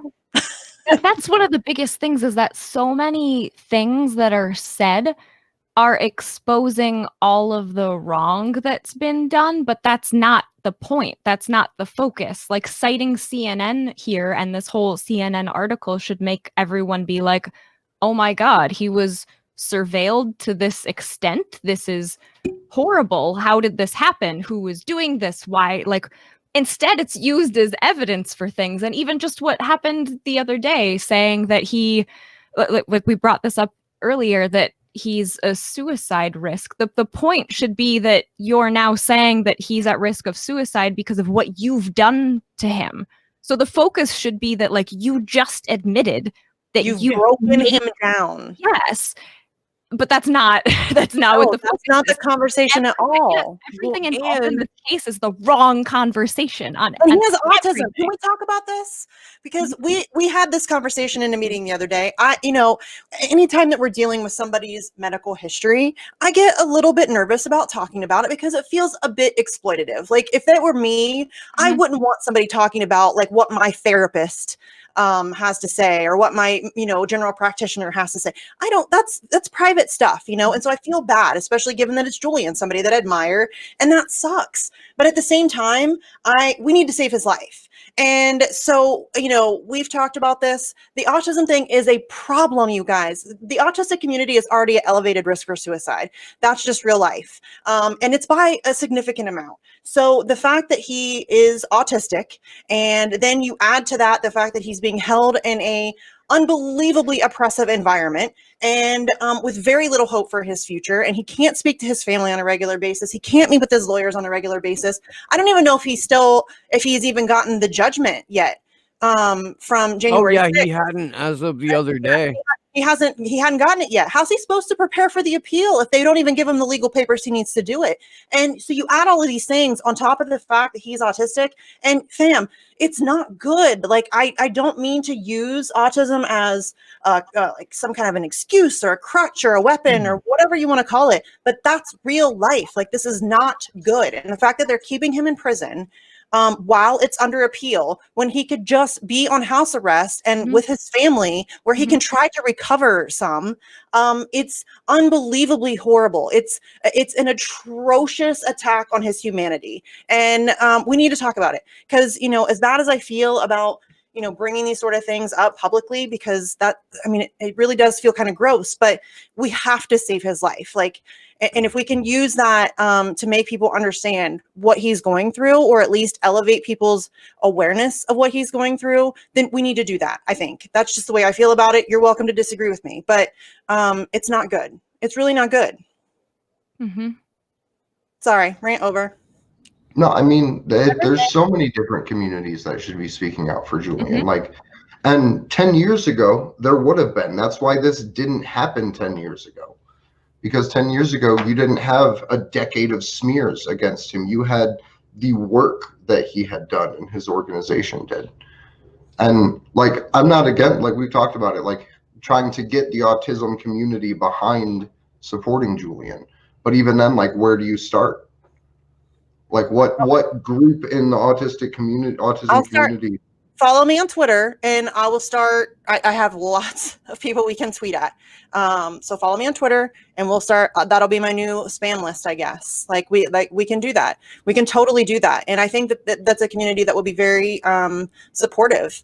That's my hope anyway. Because this, it honestly, it needs to be said because you guys know I have a kid with autism. And when I try to think about her, because it's natural, I think, to do that. When I think about her, like trying to deal, and granted, she's only 12, almost 13, but still thinking of her in that sort of oppressive environment with all of her sensory issues, honestly, it nearly breaks me. Like thinking about it nearly breaks me. So I can't think about it too much. And so, I think that's something that we really need to talk about because he's not in a good place, you guys, and it's only going to get worse. And we don't have a lot of time left, I don't think.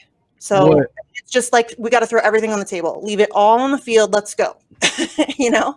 When you try to explain what happened during even just during the witness testimony hearings, that round, compared to what the order against extradition and the denial of bail say, like during the hearing, the argument was Belmarsh is such a shithole.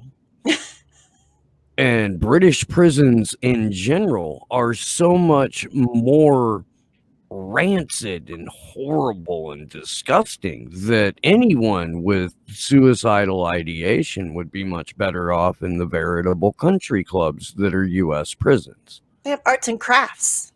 Color TVs. Bingo! Woo-hoo! Bingo. They have We have spaghetti. to- instead. have Oh to go no, Julie. There's nothing set in stone in this Kronberg indictment about making sure that he would be under special administrative measures. So we're going to ignore that, and that's not going to be part of our argument. In fact, don't bring it up because we'll run away from it like Mike Pence does gay thoughts. That it's not going to happen. And in the decision, specifically, Baratzer says, because of the fact that U.S. prison conditions are so bad and because he would be under special administrative measures, I have to rule against this. Mhm.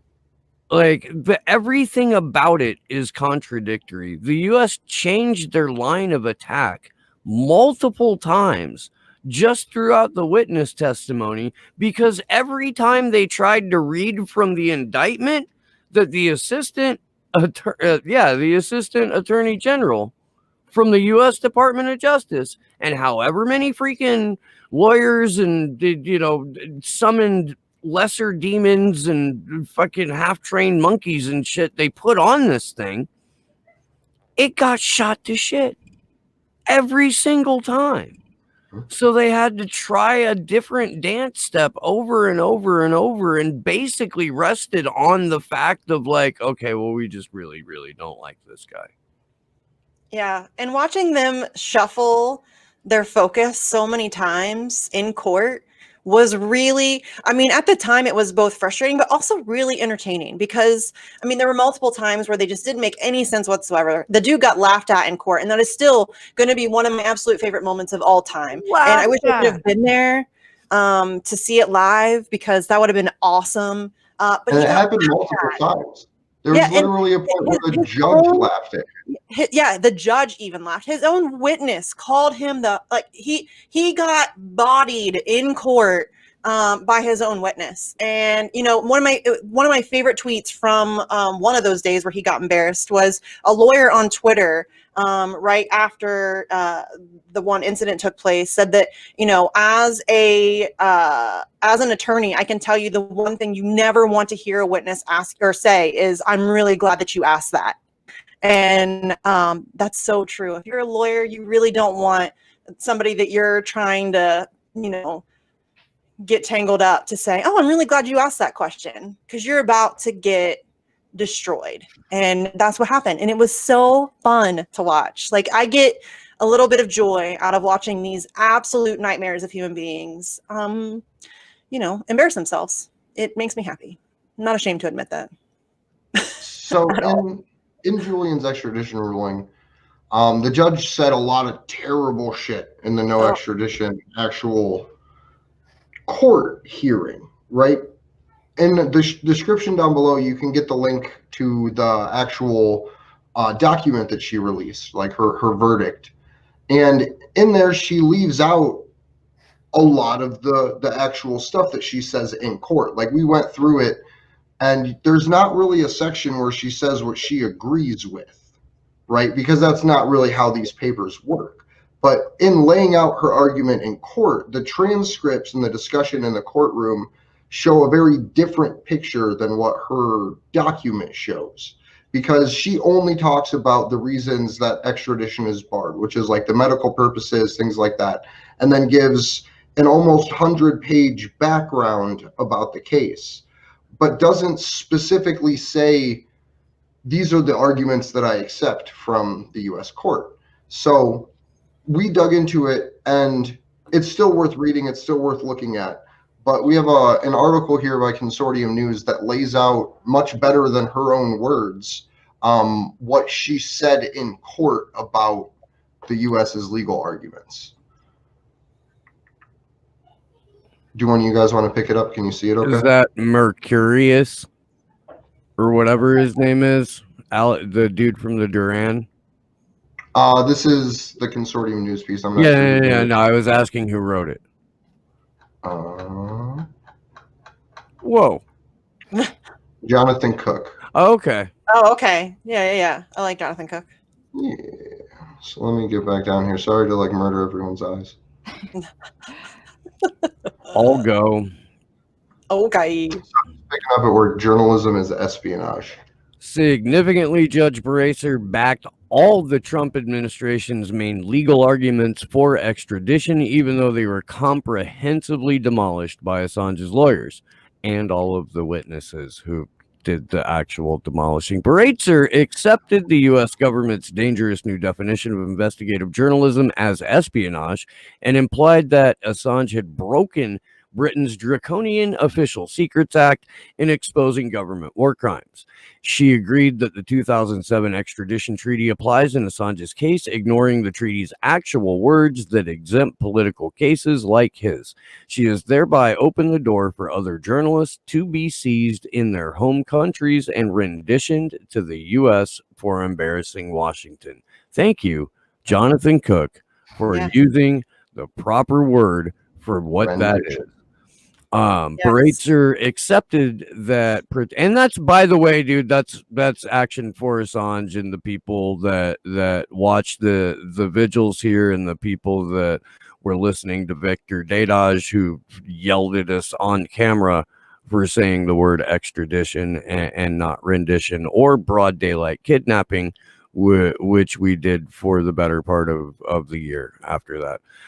Bracer accepted that protecting sources in the digital age, as Assange did for whistleblower Chelsea Manning, an essential obligation on journalists in a free society, now amounts to criminal hacking.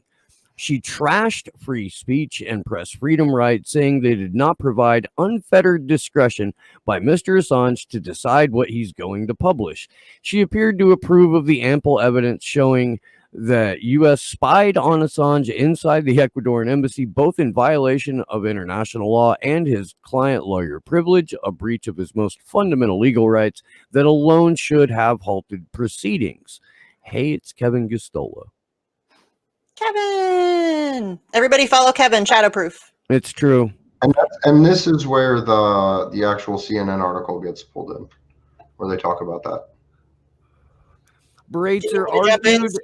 Are you doing okay? You need me to jump in? Or are you okay? Oh, I how much more of this are we going through? I don't know. Well, there's this one, and then there's vilification continues, and then that's it. I'll close this part out. Jesus, Andre, what are you doing? What the hell just happened, man? Simmer down. That was exciting. Wow. Gear down, big shifter. Bracer argued that Assange would receive a fair trial in the U.S., even though it was almost certain to take place in the Eastern District of Virginia, where the major U.S. security and intelligence services are headquartered. Any jury there would be dominated by U.S. security personnel and their families who would have no sympathy for Assange, which is why we had a whole jury nullification thing planned, which we still may end up having to do, if not for Julian Assange, for somebody else. It's not like this shit goes away. So as we celebrate this ruling for Assange, we must also loudly denounce it as an attack on press freedom, as an attack on our hard-won collective freedoms, and as an attack on our efforts to hold the U.S. and U.K. establishments accountable for riding roughshod over the values, principles, and laws they themselves profess to uphold.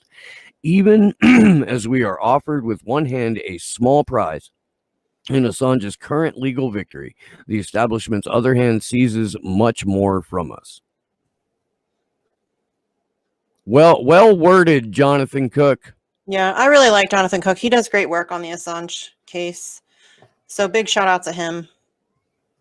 You know, there's not very many journalists even covering it, and he's doing a great job. I like to give shout outs to all of. Come on the vigil, Jonathan. You sound like you're watching. You do. You do. Check. Hold on. Maybe not. Do-do-do-do. But yeah, no, I can't tell you how happy it makes me to see a handful of journalists pick up calling it a rendition. Yes, necessary.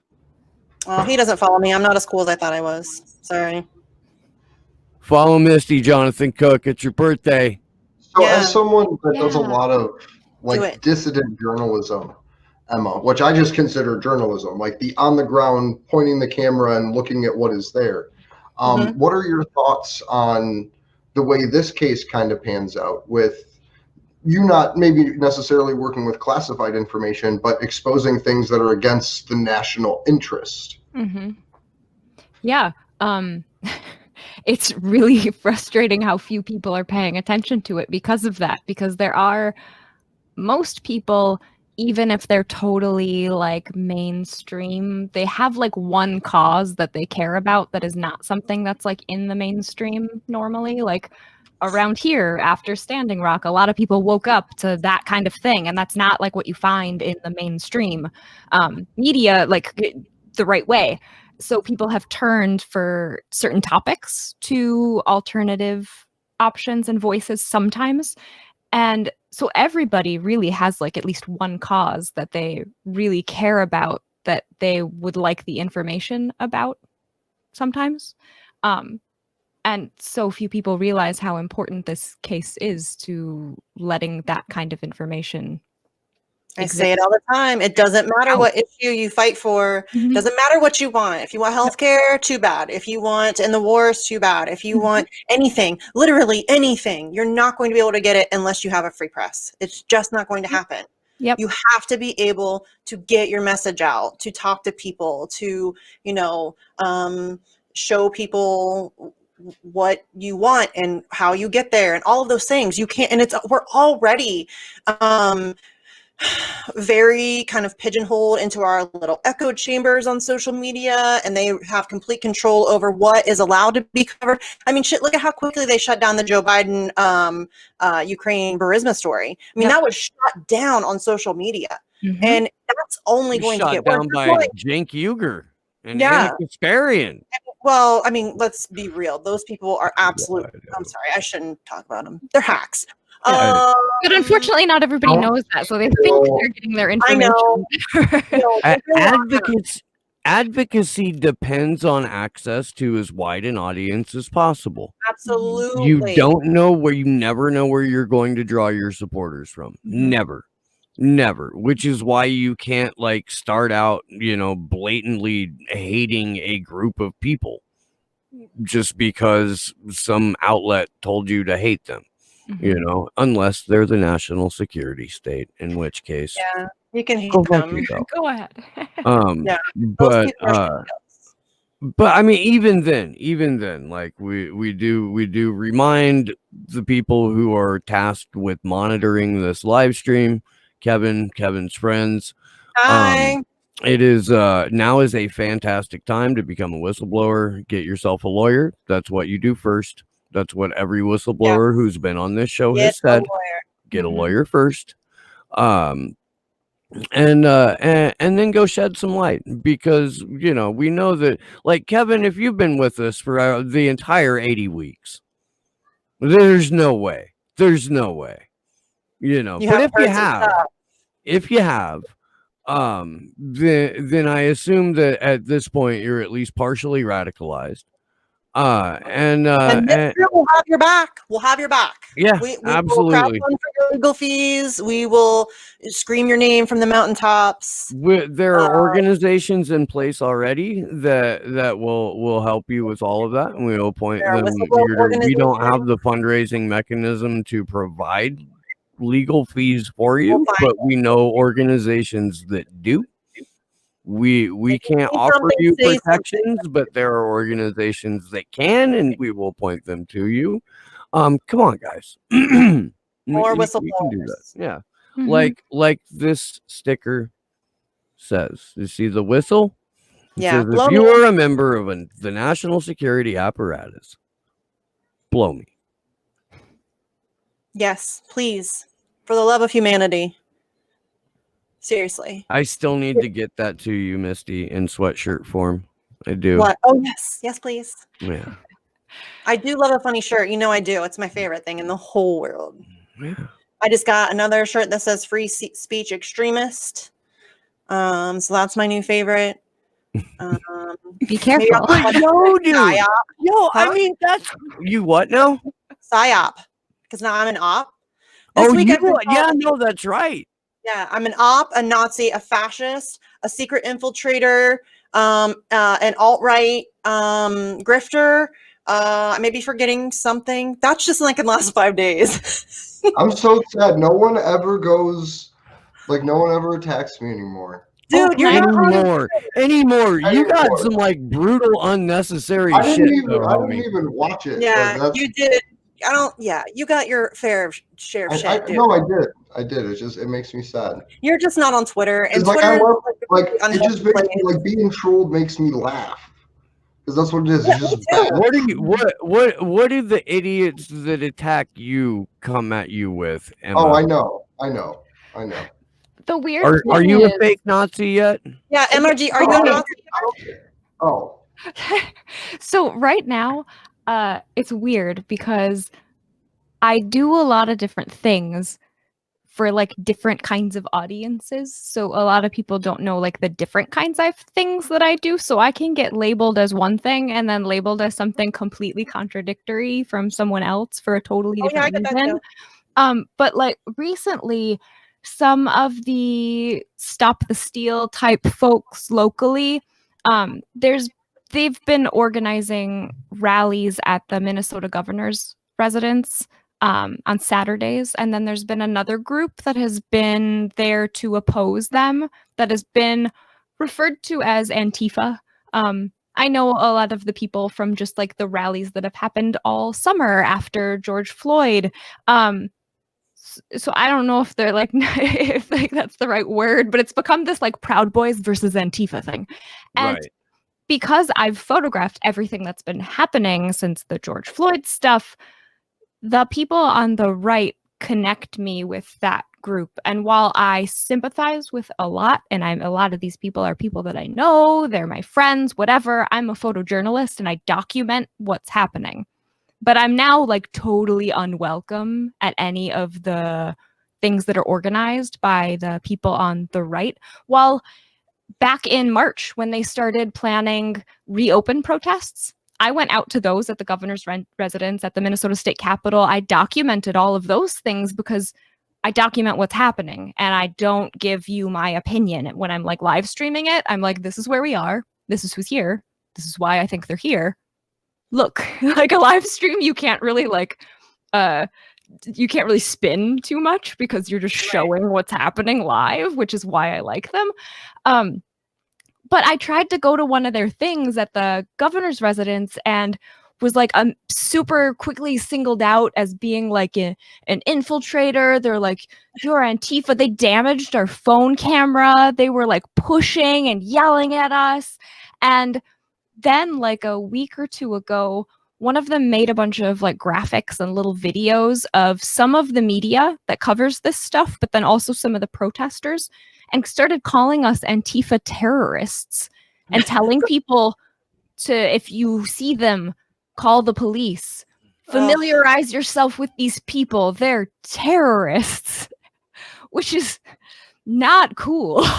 Like they're like, these people are burning your buildings, they're blah blah blah blah blah, like all these things that I've never done. And that doesn't feel very good. And an ironic thing is that like some of us reported these things like on Facebook and on social media. Like I think this is against the community guidelines or standards because they're calling us terrorists.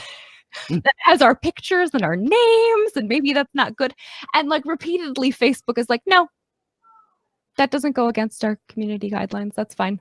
And then you can like review it again where it like goes in front of a person and they're like, we had a human look at this and they said it doesn't go against our standards. We're like, okay, this is like dangerous potentially. So I've got like that side of things, but then on Twitter, I'm like, stop censoring people, and people are like, fascist. Yeah, I don't know. Everybody's brains are just like absolutely broken right now, and nobody knows what any of these words mean. Like oh my God, fascism right now is trying to like stop fascism. Like so we're I'm a free speech activist, you fuckwads. How can I be a fascist? This vigil goes out on the MCSC network. And thanks to Nico for that. He just debated. Oh my God, yeah. I can't remember the name of her show, but there was a moment. No, there was a moment where she told him like, well, you don't know what fascism is. And he's like, okay. Tell me. And she proceeded to talk about it being like a series of events and this other thing and some other shit. And like none of it was anywhere near Mm-hmm. what could even be conceived of as a definition of fascism. And she had this look on her face like she knew she was right. And that's I think that's just her dangerous. face. I think that's what her face. I think she just thinks she's always right. defined as the merger of Smugner. political Are we and going with Smugner. Smugner? Yeah, that's exactly That was what it is. Smugner. It was. And I do you have the exact I can look it up here real quick. It's the a merger of fantastic. I haven't heard. political and economic power. That is fascism. And then there are things When that come hubris and out of ignorance combine to create blindness. Perfection. That's fucking perfection. Oh, but you guys, I'm so fascist. You already know. My kid was singing that to me the other day. It's a joke in my house now. It's funny. Isn't It's that so sad? ridiculous. It's so ridiculous. Mhm. But Like- seriously, let's not give her any airtime. She's not even worth it, you guys. Honestly. But so I love everybody. I want to do one more article, and this is just to run through some bullet points. Mohammed Almazi laid this out, and he does a super good job. Yeah, he Do you does. mind if I get going before you're you go to the next one? I have to. Oh get yeah, back you're to gonna tell everybody where they bed. can find you real quick before Hold we on, jump let me in. go to screen share. Hold on. Yeah, Boop. yeah. Yeah, And sorry. thank you, by the way. Yeah. Yeah, Thank thank you for you. having me on. Yeah, thank you. Yeah. You can find me on Twitter by my it's like by myself, but it's an elf. So by myself without that S. By my elf. By my elf. Yeah. and that's a good place your to find. website's in the description if anyone wants to check it out.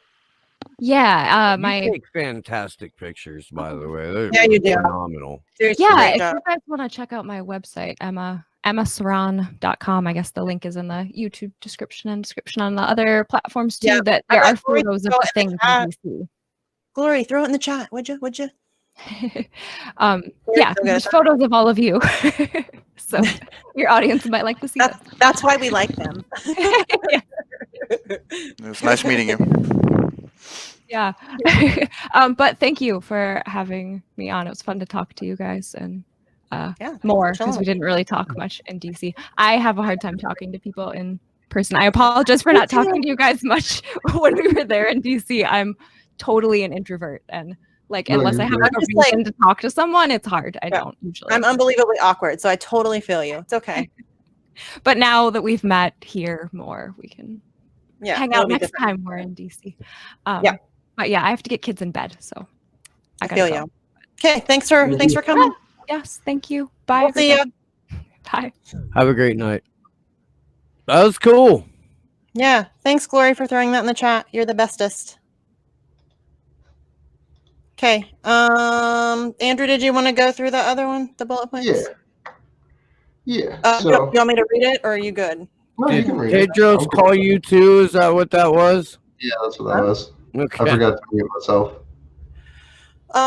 Okay, so this is just kind of a bullet point rundown of the court decision. So the first one is Assange's alleged conduct went above and beyond that of a responsible journalist, and if proven, his actions should not be protected by the right to freedom of speech and press, which are themselves not absolute rights.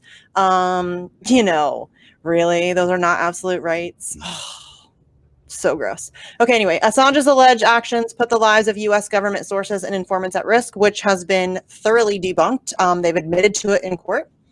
Assange could potentially raise arguments that his disclosures cause no harm at trial. Alleged surveillance of Assange lawyer-client conversations is either unproven or immaterial.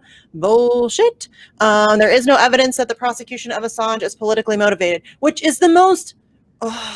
Are you kidding me? It's the most ridiculous thing. I don't even know what to say about that one. I honestly don't. That's so insane that she's trying to pretend like that's a real thing, that it's not politically motivated. Are you kidding me? It oozes political motivation. I mean, I don't know how you can deny it. How can you even try to pretend like this is not political? Of course it is. Well, I mean, she's lying. I don't like. I don't really know how else to put it. At this point and this is an argument, I guess, that the defense has made, that a couple other people and get to sit at the WikiLeaks school kids table made, that once appeals happen, it's in front of a panel of judges that aren't trying to make their careers off this case. Yeah. And she is. Her immediate supervisor has had a husband and son exposed in WikiLeaks. It's a very personal case for Arbuthnot.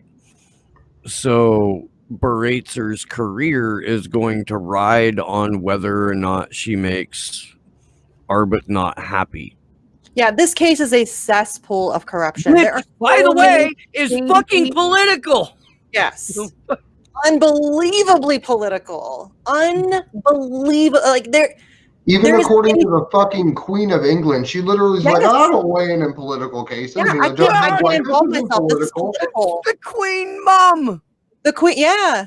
Come on, man. Are you kidding me? Seriously, that's what I'm saying, though. Like, I get why Baraitser is saying that, because she is a completely spineless pool of, empire.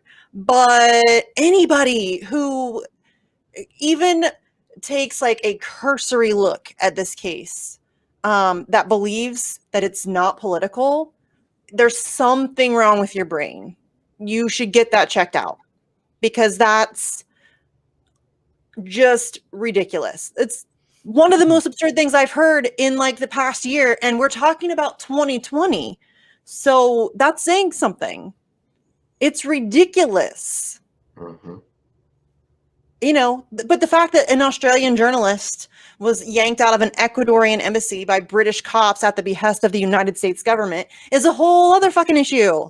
So, like I said, none of this case makes any sense. None of it. To come None of after it. our ability to communicate with each other.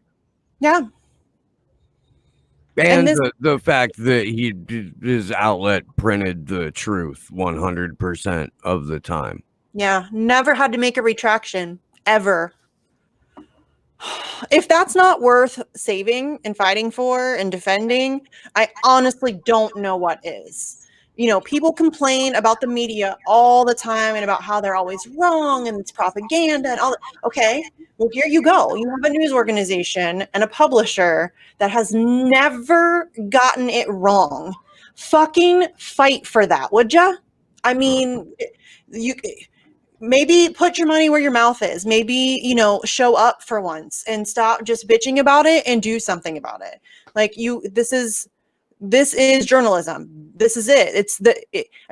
There's a quote by Julian that I'll butcher, but it's, that journalism, as much as possible, should be a science. It should be a science. And we've said it before. He doesn't give you conjecture or opinion. It's source documentation. Here you go. You read this and decide what you make of it. That's invaluable. And nobody wants to fight for it. It's really sad. It's sad. It just depresses me. It's pretty terrible. But that's where we're at. That's where we are. Go team. But credit to us, right, on some real shit. Like us as a global free Assange community, right? Like all of the little protests that happened all over the world, like the country of Germany standing up and being like, this is wrong. The Mexican president, the Brazilian former president standing up and saying, this is fucking wrong.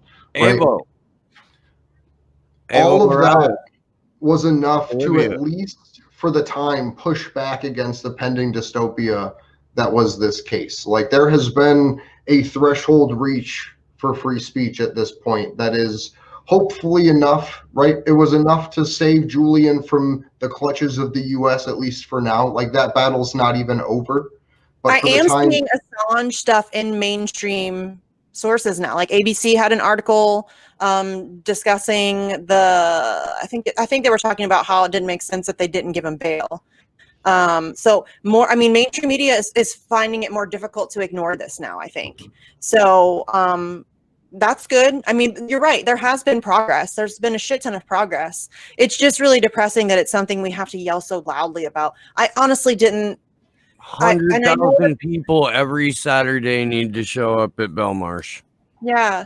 And I don't know why that's not happening. And I get that there's been a decade-long smear campaign, and I get that that's been very effective. But it's still really depressing. I mean, that's why back 2 years ago, Taylor and I started all this, is because like we showed up and we were like, whoa, there's no like U.S. ground movement for this at all. And instead of being the person that organizes all of it, we decided to be the person that like radicalized that column of information, right? Like the people that care about this issue care about it enough to generally turn out for events. So that was something that we're like, hey, be your event, like be that person. And like it's spread, right? Like it's something that you see reflected in that idea of being your protest is pretty much reflected throughout everybody's talk at this point, like this decentralized political free movement. So I think we're on, even just as like a global human community, the verge of so much more than what we could have thought we were capable of mustering 5 years ago. So I don't know. I have hope for the future, I guess. I love your positivity. I need like it. I was talking with one of my friends in DC, and I just see the world so much differently than everybody else. Like it's. Well, I need people like that in my life because I am unbelievably cynical. So yo, dude, people to like drag me out of my misery. You know what I mean? So kudos to you. My freaking playlist at work today was like, I'm going to see if you'll feel better by playing really depressing music. I do that. I do that all the time. And then, well, I threw on like a song, and it wasn't even a depressing one. But then the playlist took an incredibly dark turn, and like once I get to work and I set my shit down, I'm like away from it. So it's usually until I take a break where I can go change it. By the time I got to the hillbilly version of "Fuck the Police," so it was all right. But yeah, there for a minute, it's coming for me. It's coming for me. I feel you.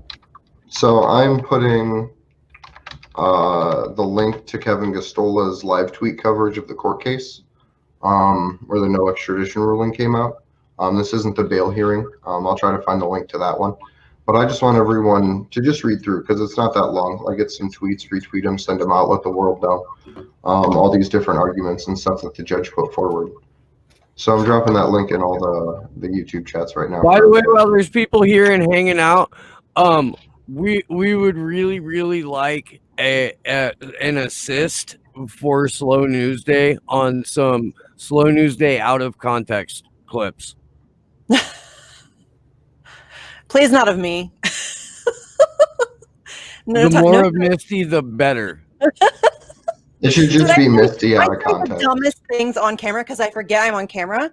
And so like I'll like say like I love Nazis, and you know somebody's gonna clip that up eventually, and it's gonna come back to bite me on the ass. And you know I've mentally prepared myself for it. I did it to myself, but I do that shit all the time because you know I hate speaking in public. But these aren't bad because I feel like I'm just talking to my friends Andrew and Steve, and occasionally Sleepy, and some person that's cool and that I get to learn from. And so I kind of forget it. And it's gonna be they're cool, but we're just Andrew and well, Misty. you guys are cool, but you're like a regular cool, like around me all the time cool. So like random people that I don't get to talk to all the time that I can learn new things from. That's pretty cool. Since you've become a celebrity. You're such a grifter, Misty. It's terrible. Fame has changed you. I'm a diva. Are we good to close out? Yes. Yeah, Josh has been tapping his foot for 5 minutes. Right. Josh is hungry. Sleepy's hungry. So I would like to thank everybody for watching. I would like to thank Emma for joining us, everybody in the chat for hanging out. Don't forget to follow us on Rockfin. We are rockfin.com/A4A. There's also a Slow News Day show, Rockfin, as well. I recommend doing the subscription thingy to Steve's, but he'll talk more about that. Thank you. Thank you to everyone that made DC possible, that was able to get us there and then keep us there. You can follow us on Twitter at action_4Assange. I have tons of call to actions on the website. They're older. It's all still relevant. It's all still existing in the world. You can still reach out to the entire UK Parliament or the entire Australian Parliament. Tons of emails for the Department of Justice. Get ambitious, get creative. There's so much information on there that no matter who you want to contact, there's a thing about it. Yeah, thank you. Okay, I'm Misty Winston. You can find me on Twitter at Sarcasm Stardust. I have another show called Facts on the Ground with Jesse Zerwell. We have a couple cool things we're working on. So if you want to go over there and subscribe, that would be cool. Yeah, just thanks everybody in the chat. You guys are amazing. And everybody that helped us get to DC. I really felt good. Like that trip did so much just for like my own personal like mental health.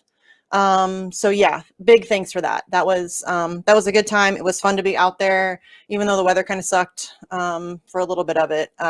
It was still good to get out there and, you know, hang out with like-minded people and make some noise. That was good. And we got a lot accomplished. We raised a lot of chaos while we were there, or we tried to. We tried to be as loud as we could. Andrew's very good with a megaphone, so I think it was pretty effective. We got a lot of horn honking. When Kendra even got hit on by a cop. So what do you know? Yeah, but I think that's it. Thanks, guys. My name's Steve Foykinen. I have a show called Slow News Day, which you should be watching on the Rockfin, because that's where I will be when YouTube yanks my channel, because we talk about things that YouTube would prefer us not talk about. I have a co-host on that show named Glory Jones, and she's better than your co-host. She is. Not you guys. You guys know that, but She is. Yeah. But I'm talking about them. She's better than us too. Come on. Them. God knows she's better than you.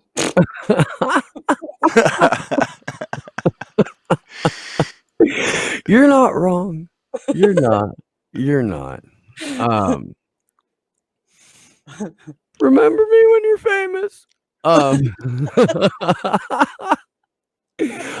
This Thursday, look at me, I'm kind of doing promo. Thursday morning, 10 a.m. Pacific, 1 p.m. Eastern, Whitney Webb is back on the program. We're now well into double digits for Whitney Webb appearances, because ask her, it's her favorite show to do. And you'll find out why if you haven't already seen those on Thursday. And then Thursday afternoon at 5 p.m. Pacific, 8 p.m. Eastern, MMA legend and co-host of Mixed Martial Mindset, John Fitch, is on the program. Looking forward to that. Sunday, Richard Gage, the founder of Architects and Engineers for 9/11 Truth, will be on the program talking about his documentary 7, which is incredible. And I'm probably going to see it for the third time ahead of this show. What else? Jared Beck's coming back on, Rockfin. So the reason I mentioned Rockfin, no, Rockfin's fantastic. Please go make your free account. That is where we are primarily going to be after we get our YouTube channel yanked. I have a website, slownewsdayshow.com. If you're inclined, endorse the channel on Rockfin. It's $9.99 a month, and then you get access to everybody's premium content. So it's like a Netflix for content creators, and it's you know, at least not owned by the Obamas. So I guess it's not like a Netflix for content creators, but yeah. At any rate, This is how I promote my shit. I love you guys. Thanks for hanging out. Thank you for making DC possible. I'm gonna echo what Misty said. It's fantastic to just I'll be able to get together and sort of enjoy the culmination of, at that point, like 18 straight months of trying to do something, anything to shift this fucking pile of tyranny headed right towards us, and I really feel like we did that. It was their mental health check, like I think right when we all needed it, and we're ready to do it again. And yeah, thank you guys. Thanks to Emma Sron. I hope I got that right.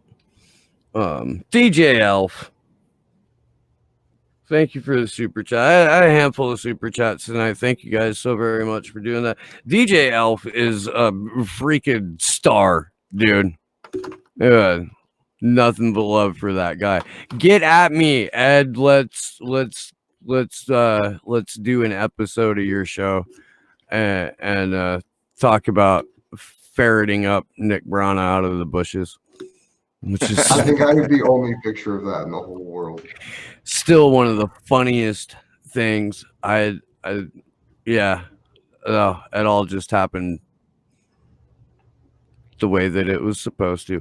I love you guys. We'll see you soon. Good luck to us all.